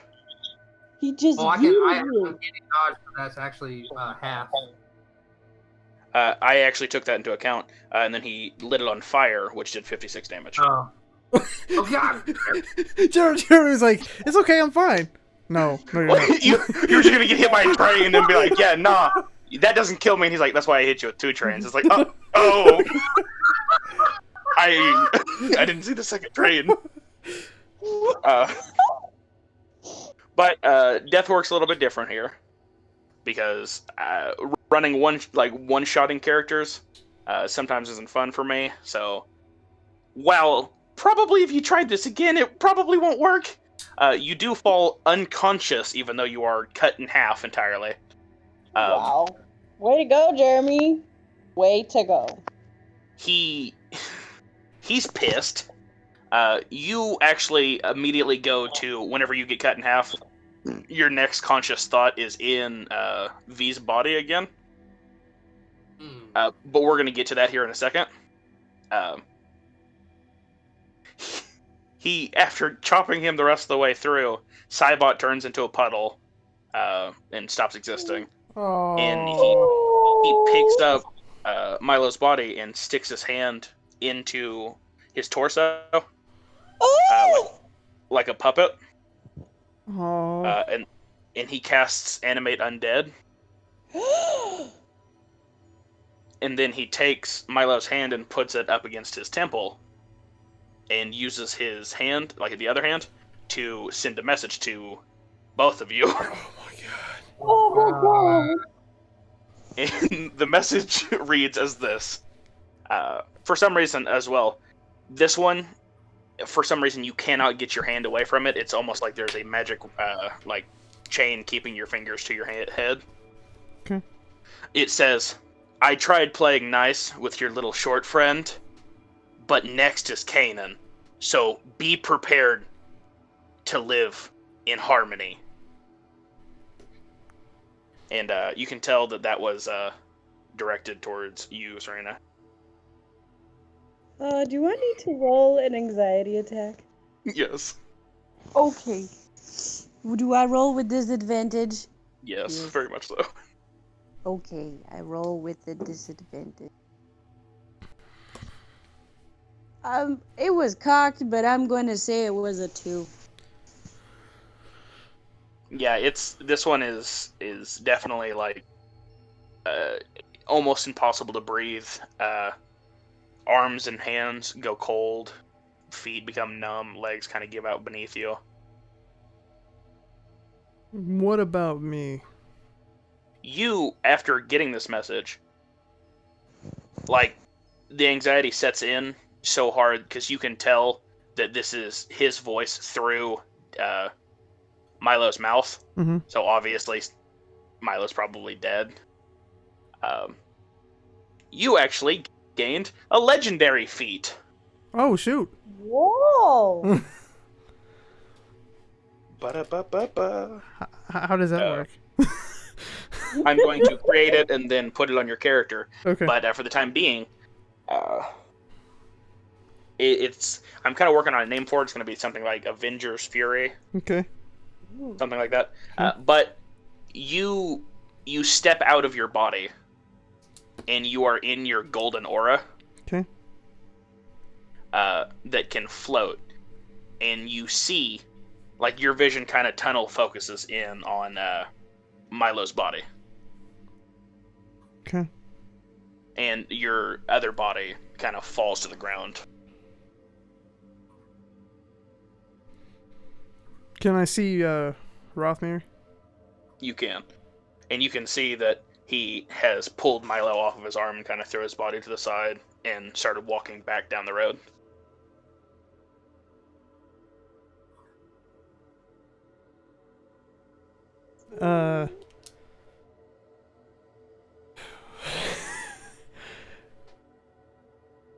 In this aura, can I still be heard from anybody, or is it I'm just kind of in my own plane at this point? You can still be seen, but the only person with you right now is currently like on the floor seizing. Okay.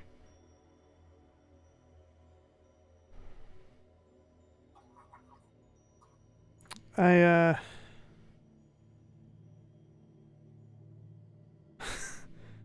I'm going to There's two ways you can go about this, and I can Don't already see them die. building up in your. I can see them building up in your brain.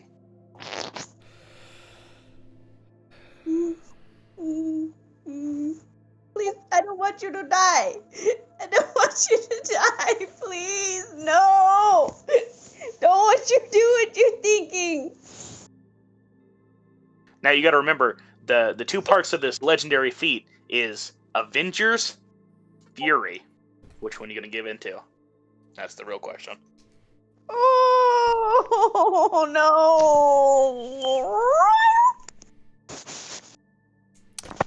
I'm gonna not right now.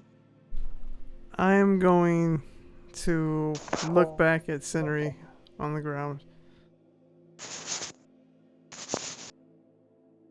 And as you do, your vision's a bit weird, but you can see the insects and stuff. Like you can see their life force as you like kind of turn your head, and you can see her life force as well, which it's high. You can like see it on like a scale of 1 to 100, and hers is like 75, but it like fluctuates from like 50 to 75.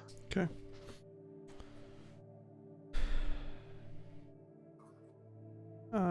I say, I love you. Uh-oh. Oh. And I'm sorry. Ooh. Do I can I hear this in my attack? It feels like you're drowning in an ocean, but the only thing that you can hear is him saying this. And it's like a life preserver gets thrown to you, so you're kind of recovering from it, but it's still like you're in an ocean. Go ahead, sorry.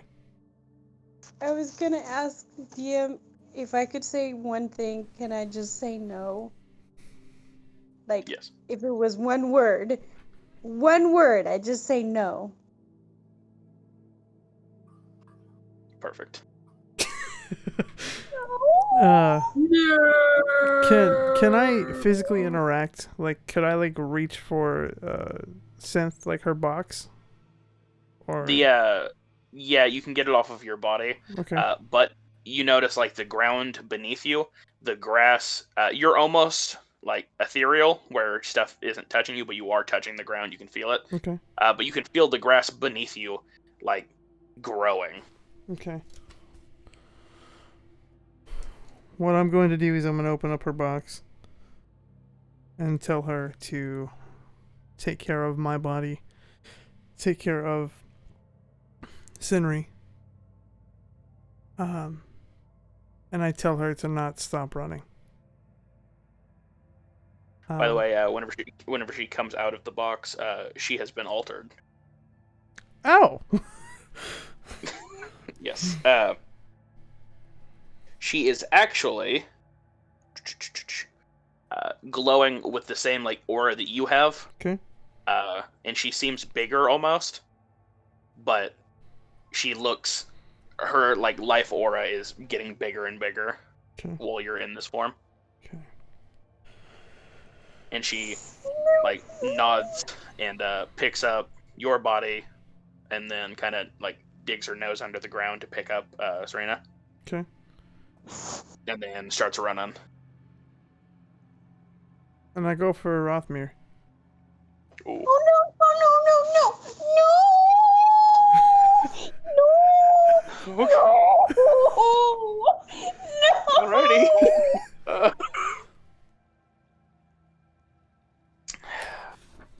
Boop, boop, boop, boop, boop, boop, boop, boop. Is there no way I can get out of this?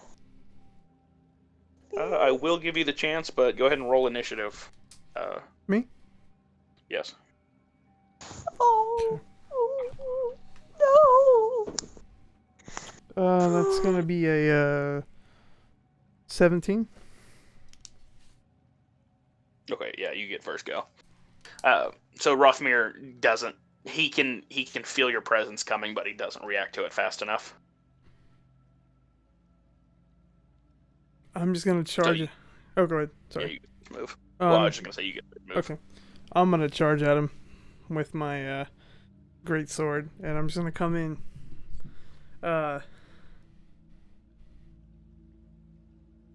Saying, "You bastard," and that is 18. Thank God that you're in this form. His armor class is 20, but in this form you get a +5. Hey!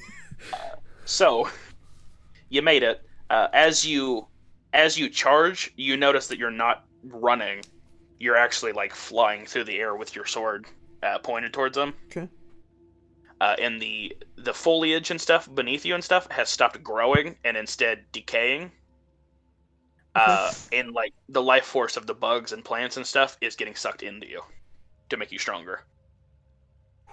Okay. So that's where the +5 came from. Gotcha. You get a hit. You go ahead and do damage. All right.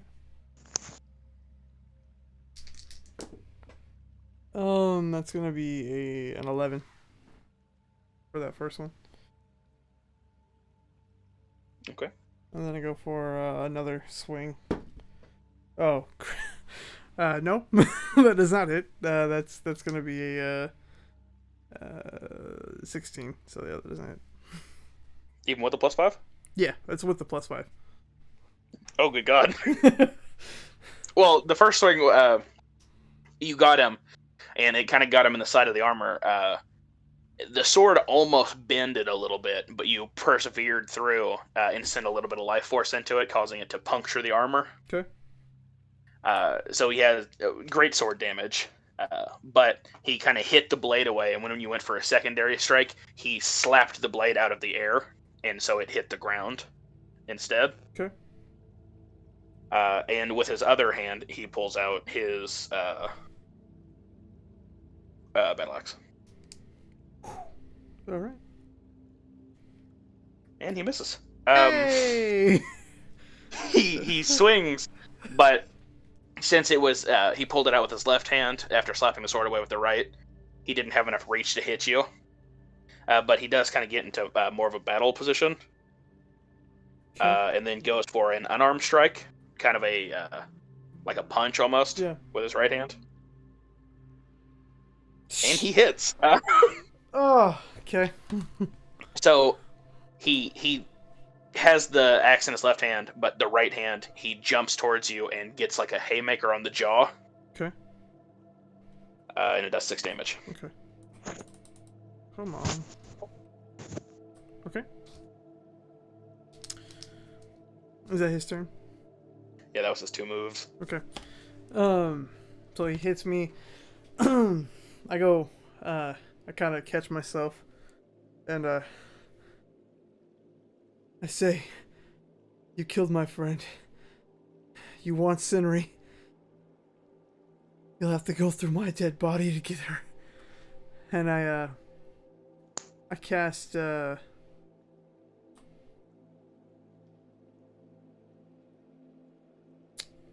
gonna do Divine Favor, which gives me an extra D4 for damage. And I don't know if that counts as an action or an attack, so I'll let you. I'll go ahead and while you were talking, you cast it. Okay. So you still have all your other stuff. Okay, so I'll go ahead and. I like you're gonna need it. Barely hurt this man. So then I'm gonna go for my great sword one more time. I'm gonna pick it up and I'm gonna charge at him.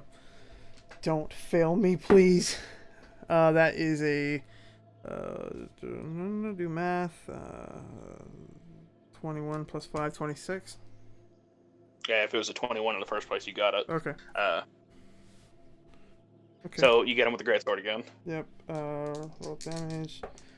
And then, where's my D4? Okay, that's 8 plus 5. It's 13 damage for that one.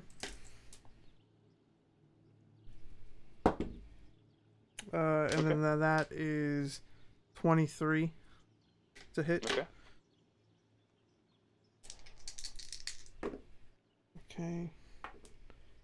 That is 10, 13, 18 damage. Another 13? 18. Oh, 18. Yeah. Wah.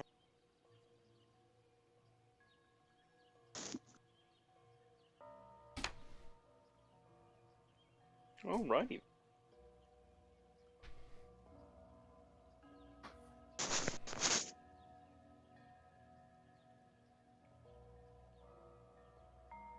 So it'd be his turn. You kind of get him. You get him with both strikes, and they're like slashing strikes that kind of dent his armor in, like almost puncturing his skin. Okay.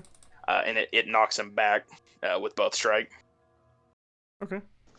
And he says to you, "Getting her over your dead body hasn't stopped. Going after her over anyone's dead body hasn't stopped me yet." And he activates Dreadlord. Okay. So everything, even though it's nighttime, it gets darker. Like you're almost in a bubble of darkness that all you can see is him. Okay.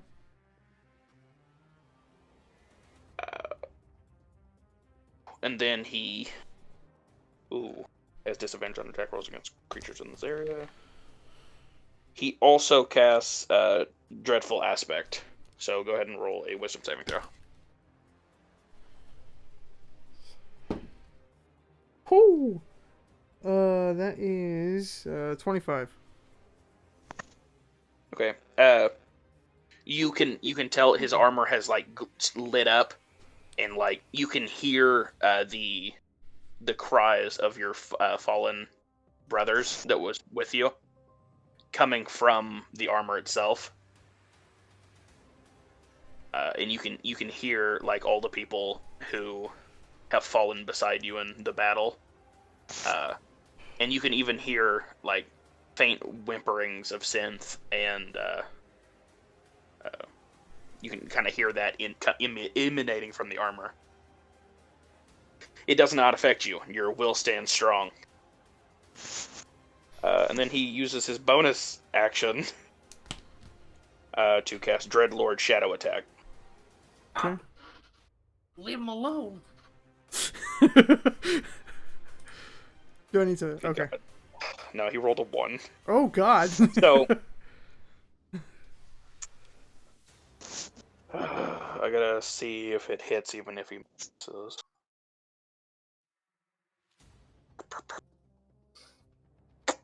No, but it could have done like 3d10 necrotic damage.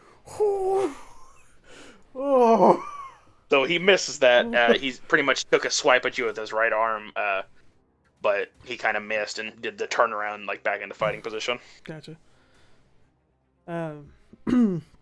Is that his turn? Yes. Okay. Let's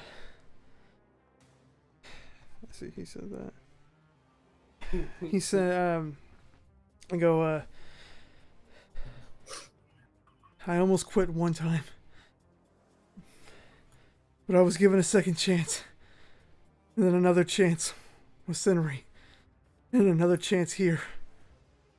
I will not fail again. Now I go for him again with my greatsword. Man, you be slashing and dashing this boy. That's gonna be a dirty 20 plus 5. It's 25. You're still in the bubble, so you have disadvantage. Ah, you suck. Okay. Still 25. Good God. And how much damage? That's going to be. There's my dice. No. That's 17 on that first one. Go for the You know, next. he needs to start doing some damage, because you kind of slapping him. Okay, please don't. That's cocked. Whoo! Another 25. Good God. Okay. Gee. That's okay. That one's going to be a 13 damage.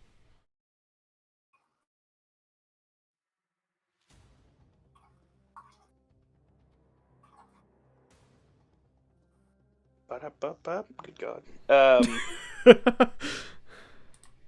He actually goes ahead and uses reaction to cast Hellish Rebuke whenever you hit him.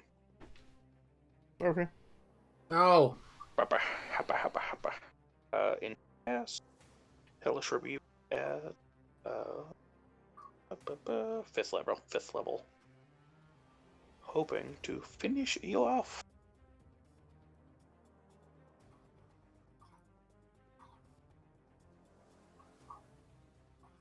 Okay. Come in. Okay, so go ahead and do a dexterity saving throw. No.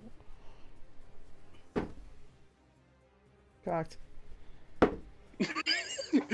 Cocked. Oh, that is a math 23. Woo. Okay, well, it still does damage, because it happens even if it misses.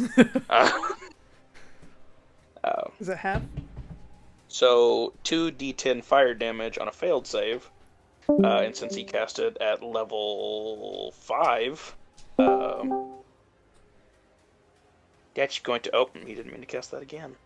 That's going to be 1d10 for each slot level above first, so that's 4 extra d10s. So 5 d10s is what I'm reading this as? Of damage? Jesus. Yes. Okay. Are you rolling the damage or am I rolling the damage? I am. Okay. 5d10s. Alright, whenever he points his finger, and he laughs, and he goes, "That stupid lizard can't help you here!" And whenever he says that, like, the armor ignites with flames, causing the area around you guys to kind of go off in a napalm. Okay. And it does 27 damage. God. It's okay. Yeah, you ain't gonna worry. Your boy over here is hefty. He can eat damage. Okay. And I tried to do nothing yet. You actually will right now. Okay. Since I slightly forgot. PM. Yes. Am I fully dead? Yes. No, You you're got chopped in unconscious. half. Oh. Okay.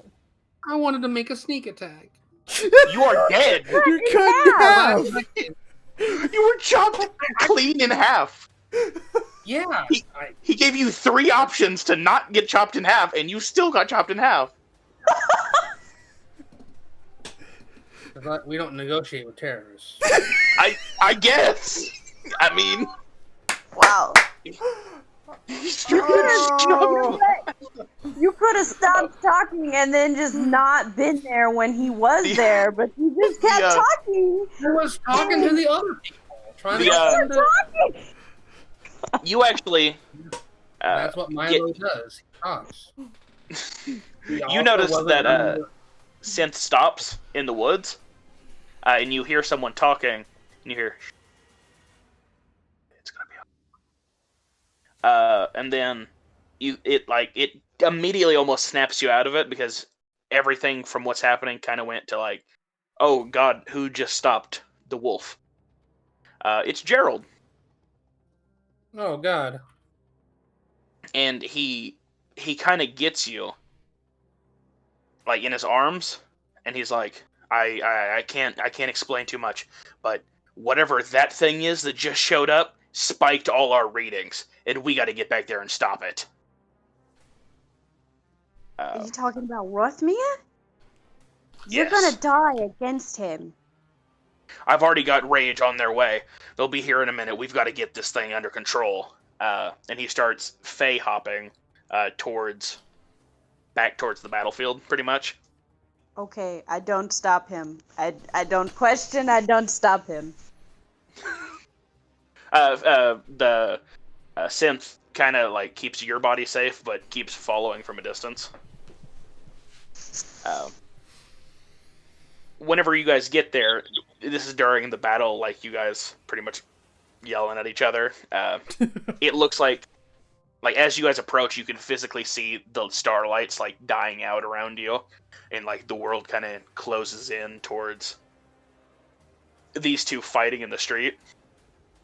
Wow. Kanan is burnt. His like the cloth pieces of his armor is singed and like almost frayed off. He doesn't seem to have any like stab damages, but he does have like it looks like his jaw is dislocated almost. But his glowing visage is like it looks like it's slowly repairing him, but like very slowly because it's not able to suck up any life force. I look at Gerald and I say, let me down. Now. He kind of stands you up and then like takes a couple steps back and gets over to the like the group of people, and they're like, "Hey, you guys got to round this crap up, and you guys got to get behind the obsidian." And he kind of jumps onto the back of one of the carriage pieces and starts prying away at some of the obsidian. Oh wow. Okay.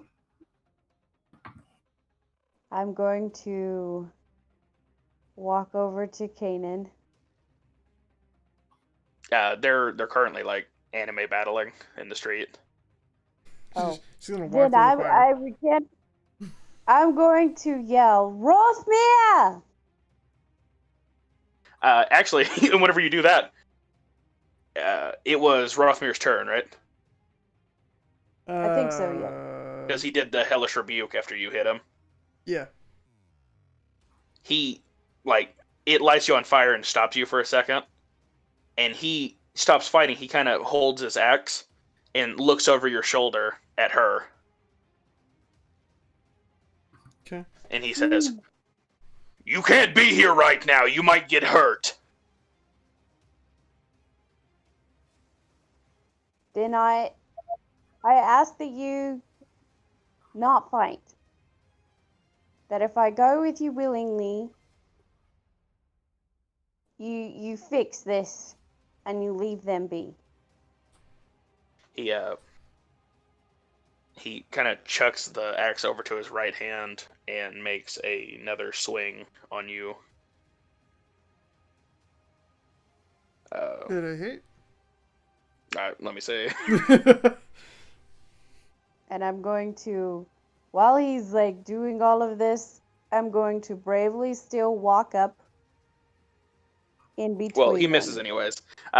He kind of swings and misses Kanan, but goes, like, as you're approaching, he's like, "This one won't let us be together. So I have to put a stop to him like I put a stop to your little short friend over there." And he points, and you can see half of Milo kind of like propped up. The dwarves are like trying to clean up the blood from him. And I hold my stomach. And I make sure I don't vomit. And I look ahead. I turn around and I face Kanan. Thank you for everything that you've done for me.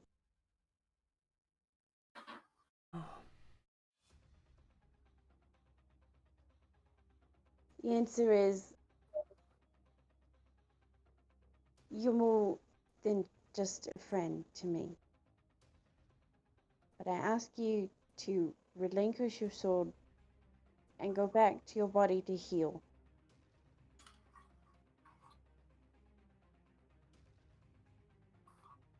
Can't do that.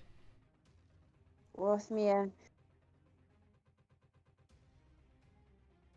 I am your betrothed.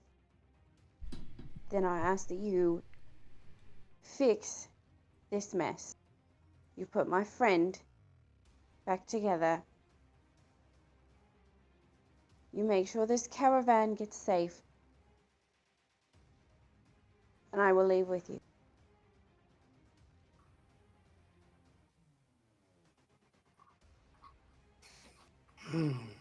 He kind of straightens himself up a little bit, and he like grabs his armor and kind of bends it out. And you can see that it was like a good, maybe like 2 inches into his chest where his heart is. And he kind of pulls the metal piece out. He's still holding his axe in his right hand, but he kind of cricks his neck and he's like, or better yet, me and you leave now. They clean up the mess. No, you put him back and then we leave.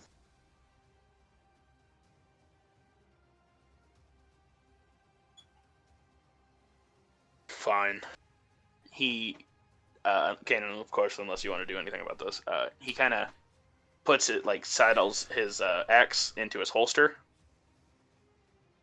and goes back over to the caravan, or he, like, starts walking that way.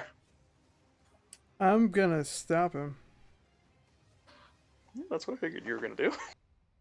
Kanan, He's kind of ignoring you right now, so you would have sneak attack bonus. Okay. I'm gonna go after Kanan for a second. Well, that one definitely wouldn't hit. Neither one hits. Well, then, he should have just turned around from the beginning. You're out here murdering this guy, and he just got to turn around and stop fighting. I assume it's because Scenery's kind of in my way. Yeah, she's pretty much got you stopped, like, holding you back at arm's length, but you're still, like, not half-heartedly, wholeheartedly, but not wanting to hurt her, trying to swing on him. And, kind of as he, like, the circle of, carts is kind of opened, and it's a straight shot to Milo's body. And as he's walking, Gerald jumps down from the top of one of the carts with a sharpened piece of obsidian. Oh, God. And stabs Ruthmere right in the neck. And this seems to, like, almost take him to his knees. But he drops, and then just as quick as ever, almost like lightning, he grabs Gerald by the neck, slams him into the ground, picks him up and slams him again. No! And then lets go of him. He's still breathing, but he's completely unconscious. And whenever Ruthmere goes to grab the obsidian shard out of his neck, it burns his hand. So he just leaves it in there, and then he turns and looks back at you and goes, "Was this part of your plan too?" I said no. No, it wasn't. Is it his turn? You guys are kind of broken. Okay. From the, you're just like, I didn't hear no bell. Why is he walking away? I didn't hear no bell. While Rothmere has his back turned, I want to look at Kanan. I don't know if I can physically touch him, but I take my hand and I kind of like, I don't backhand him, but I take like the back of my hand and I rub his cheek. Boom, does 11 damage. My God. Whoa. No. No, whenever you do that, actually, if you are willing, Kanan is able to accept a little bit of life force from you to heal. Yes. How much? You only need like 5 points damage on your part, Serena, but you heal almost back to full health. Okay. What, like 40? 35? What? Like 35. Okay. So I take 5 damage. Hold on. Oh, not 135. That'd be amazing, but no. 35. 135! Woo! So I rub the back of my hand on his cheek. And then I kind of flip it once it gets to like his mouth, and I hold his cheek. And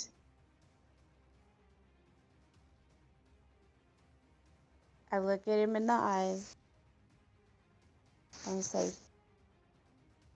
I was betrothed to the next powerful house. And I love you, but I'm not going to let you do this. And so I take both of my hands on his face and I lightly kiss him on the mouth. And I let go of him and I follow after Rothmere. Yeah, we say we about to get down. 10 kills on the board right now. No, by this point he's made it over to Milo's corpse. And the dwarves, like, one of them kind of like stands up to try to be brave. And then he gets like 2 steps closer and he just kind of like backs off. And he walks over and grabs the lower part of Milo and puts it to the upper part of Milo. And he grabs the shard of obsidian, and it's burning his hand, but he rips it out of his neck. And he kind of puts it in between the 2 slices of Milo bread. And pushes it together, and it starts, and then he uses, because he is a paladin, he uses lay on hands.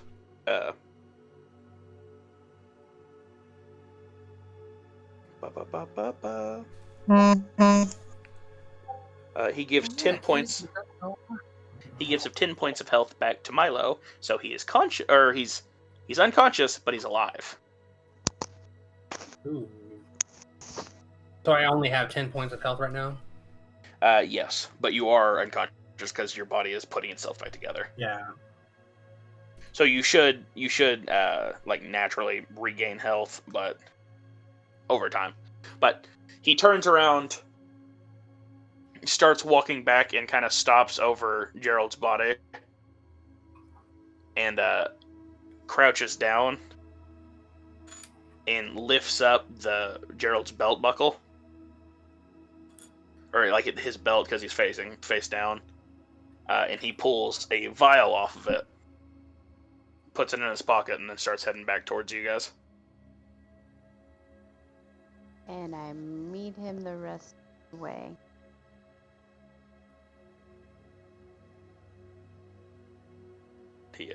Not a chicken Caesar sandwich. No.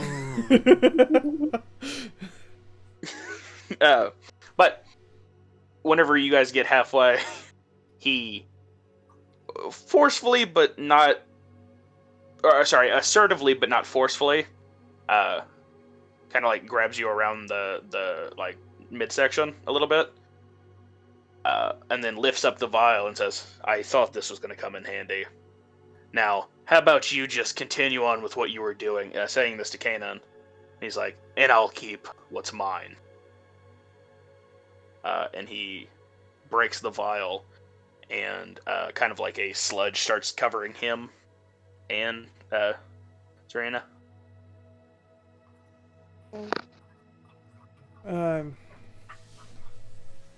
I yell out to him. She doesn't belong to you. And I'm gonna fucking kill you. Ooh, hit that dab. He Dabbing. by this time, the sludge has kind of covered both of them, and then like the next time you blink, they're just gone. So like, they're there, you blink, they're gone.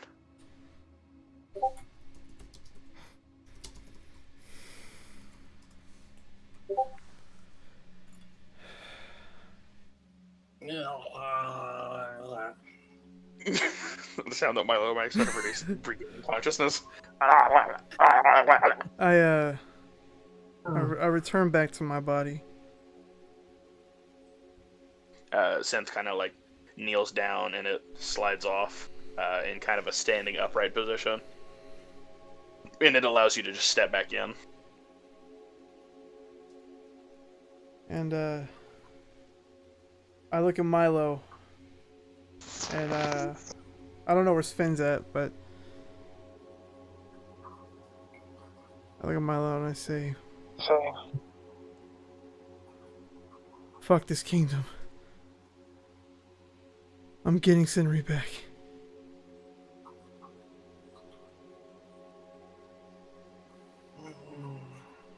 I mean, am I still unconscious? Kind of. You can hear what he's saying, but you're, if you talk, you might, gush a little blood, so. That is the ending of this one. No. Oh, didn't he have like a moment in V's body though? Yeah. What? Yeah, you said I was a robot. You're right. Sorry. I thought I went over that one already. While this fight's happening, and you're dead, you're lying there dead in two pieces. You blink out of existence, looking at this man who's like not amused at all. You blink, and you're on a road covered with snow, lined with trees. And at the end of it is the figure of a man. I continue walking towards that man. The usual: get chopped in half, walk down a snowy road, in that order. The man seems to be like perfectly still, and as you approach him, you notice that behind him, the road seems to be like on a flat surface almost. Where instead of extending onward, it just looks like it falls short and like falls off the face of the earth. Yeah, pretty much. Literally, the Avengers Fury is like a Goku. Like, give me your life essence. But you actually come to a point where you are stopped by an invisible force field. And on the other side of that, it's like a big thick glass, is the man. And you can kind of make out his face more clearly. Do I recognize the face? You do. Oh. Who? It's Sven. Oh. I knew it. What is Sven doing? He's standing there, and he's like he looks like the last time you saw him in the real world, but instead of like a Christmas sweater and Adidas track pants, he's wearing a imagine if a jester was heavily armored. Oh. That makes sense. And is he frozen, or is he moving? Nope, he's smiling, and he's looking you dead in the eyes. I kind of try to yell out for him. Like, what are you doing in there? Oh no, what in the tiddlywinks are you doing in there, boy? He doesn't answer. Instead, he like lifts up his hand almost, and balls into a fist, and he punches the barricade, and it there's a hairline fracture that appears.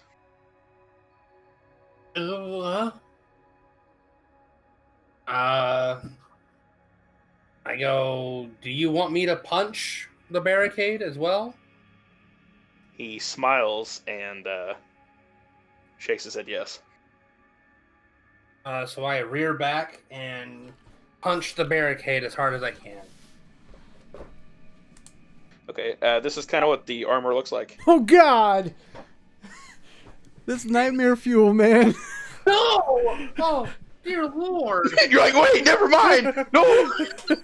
So, Oh, you rear back and punch the barricade, and your fist does almost the exact same hairline fracture that his did. And he rears back again and punches it again, and it shatters a little bit more.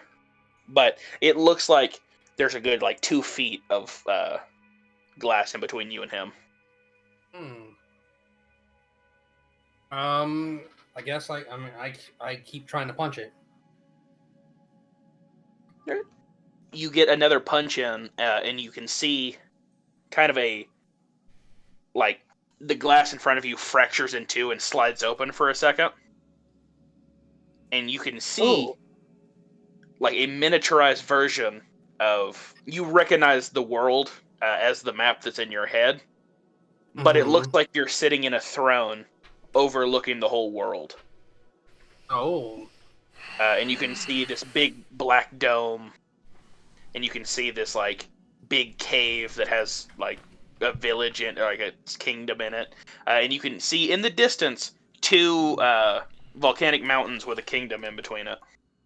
What are these? And you can't see him, but you can feel that that Sven is in the center of the world, and you can hear the echo of the glass being punched again. And you can kind of feel yourself move a little bit from your seated position. And then another punch happens that you can hear, and you can move a little bit more. And then the glass closes, and as it closes, your vision kind of fades back in, and you can see yourself lying there, watching, or seeing all the things that have happened. So you can see Gerald with his head almost bashed in on the ground. You can see the dwarves kind of trying to patch you up, and you can see Kanan next to Synth. And you hear his final declare of what he thinks about this kingdom.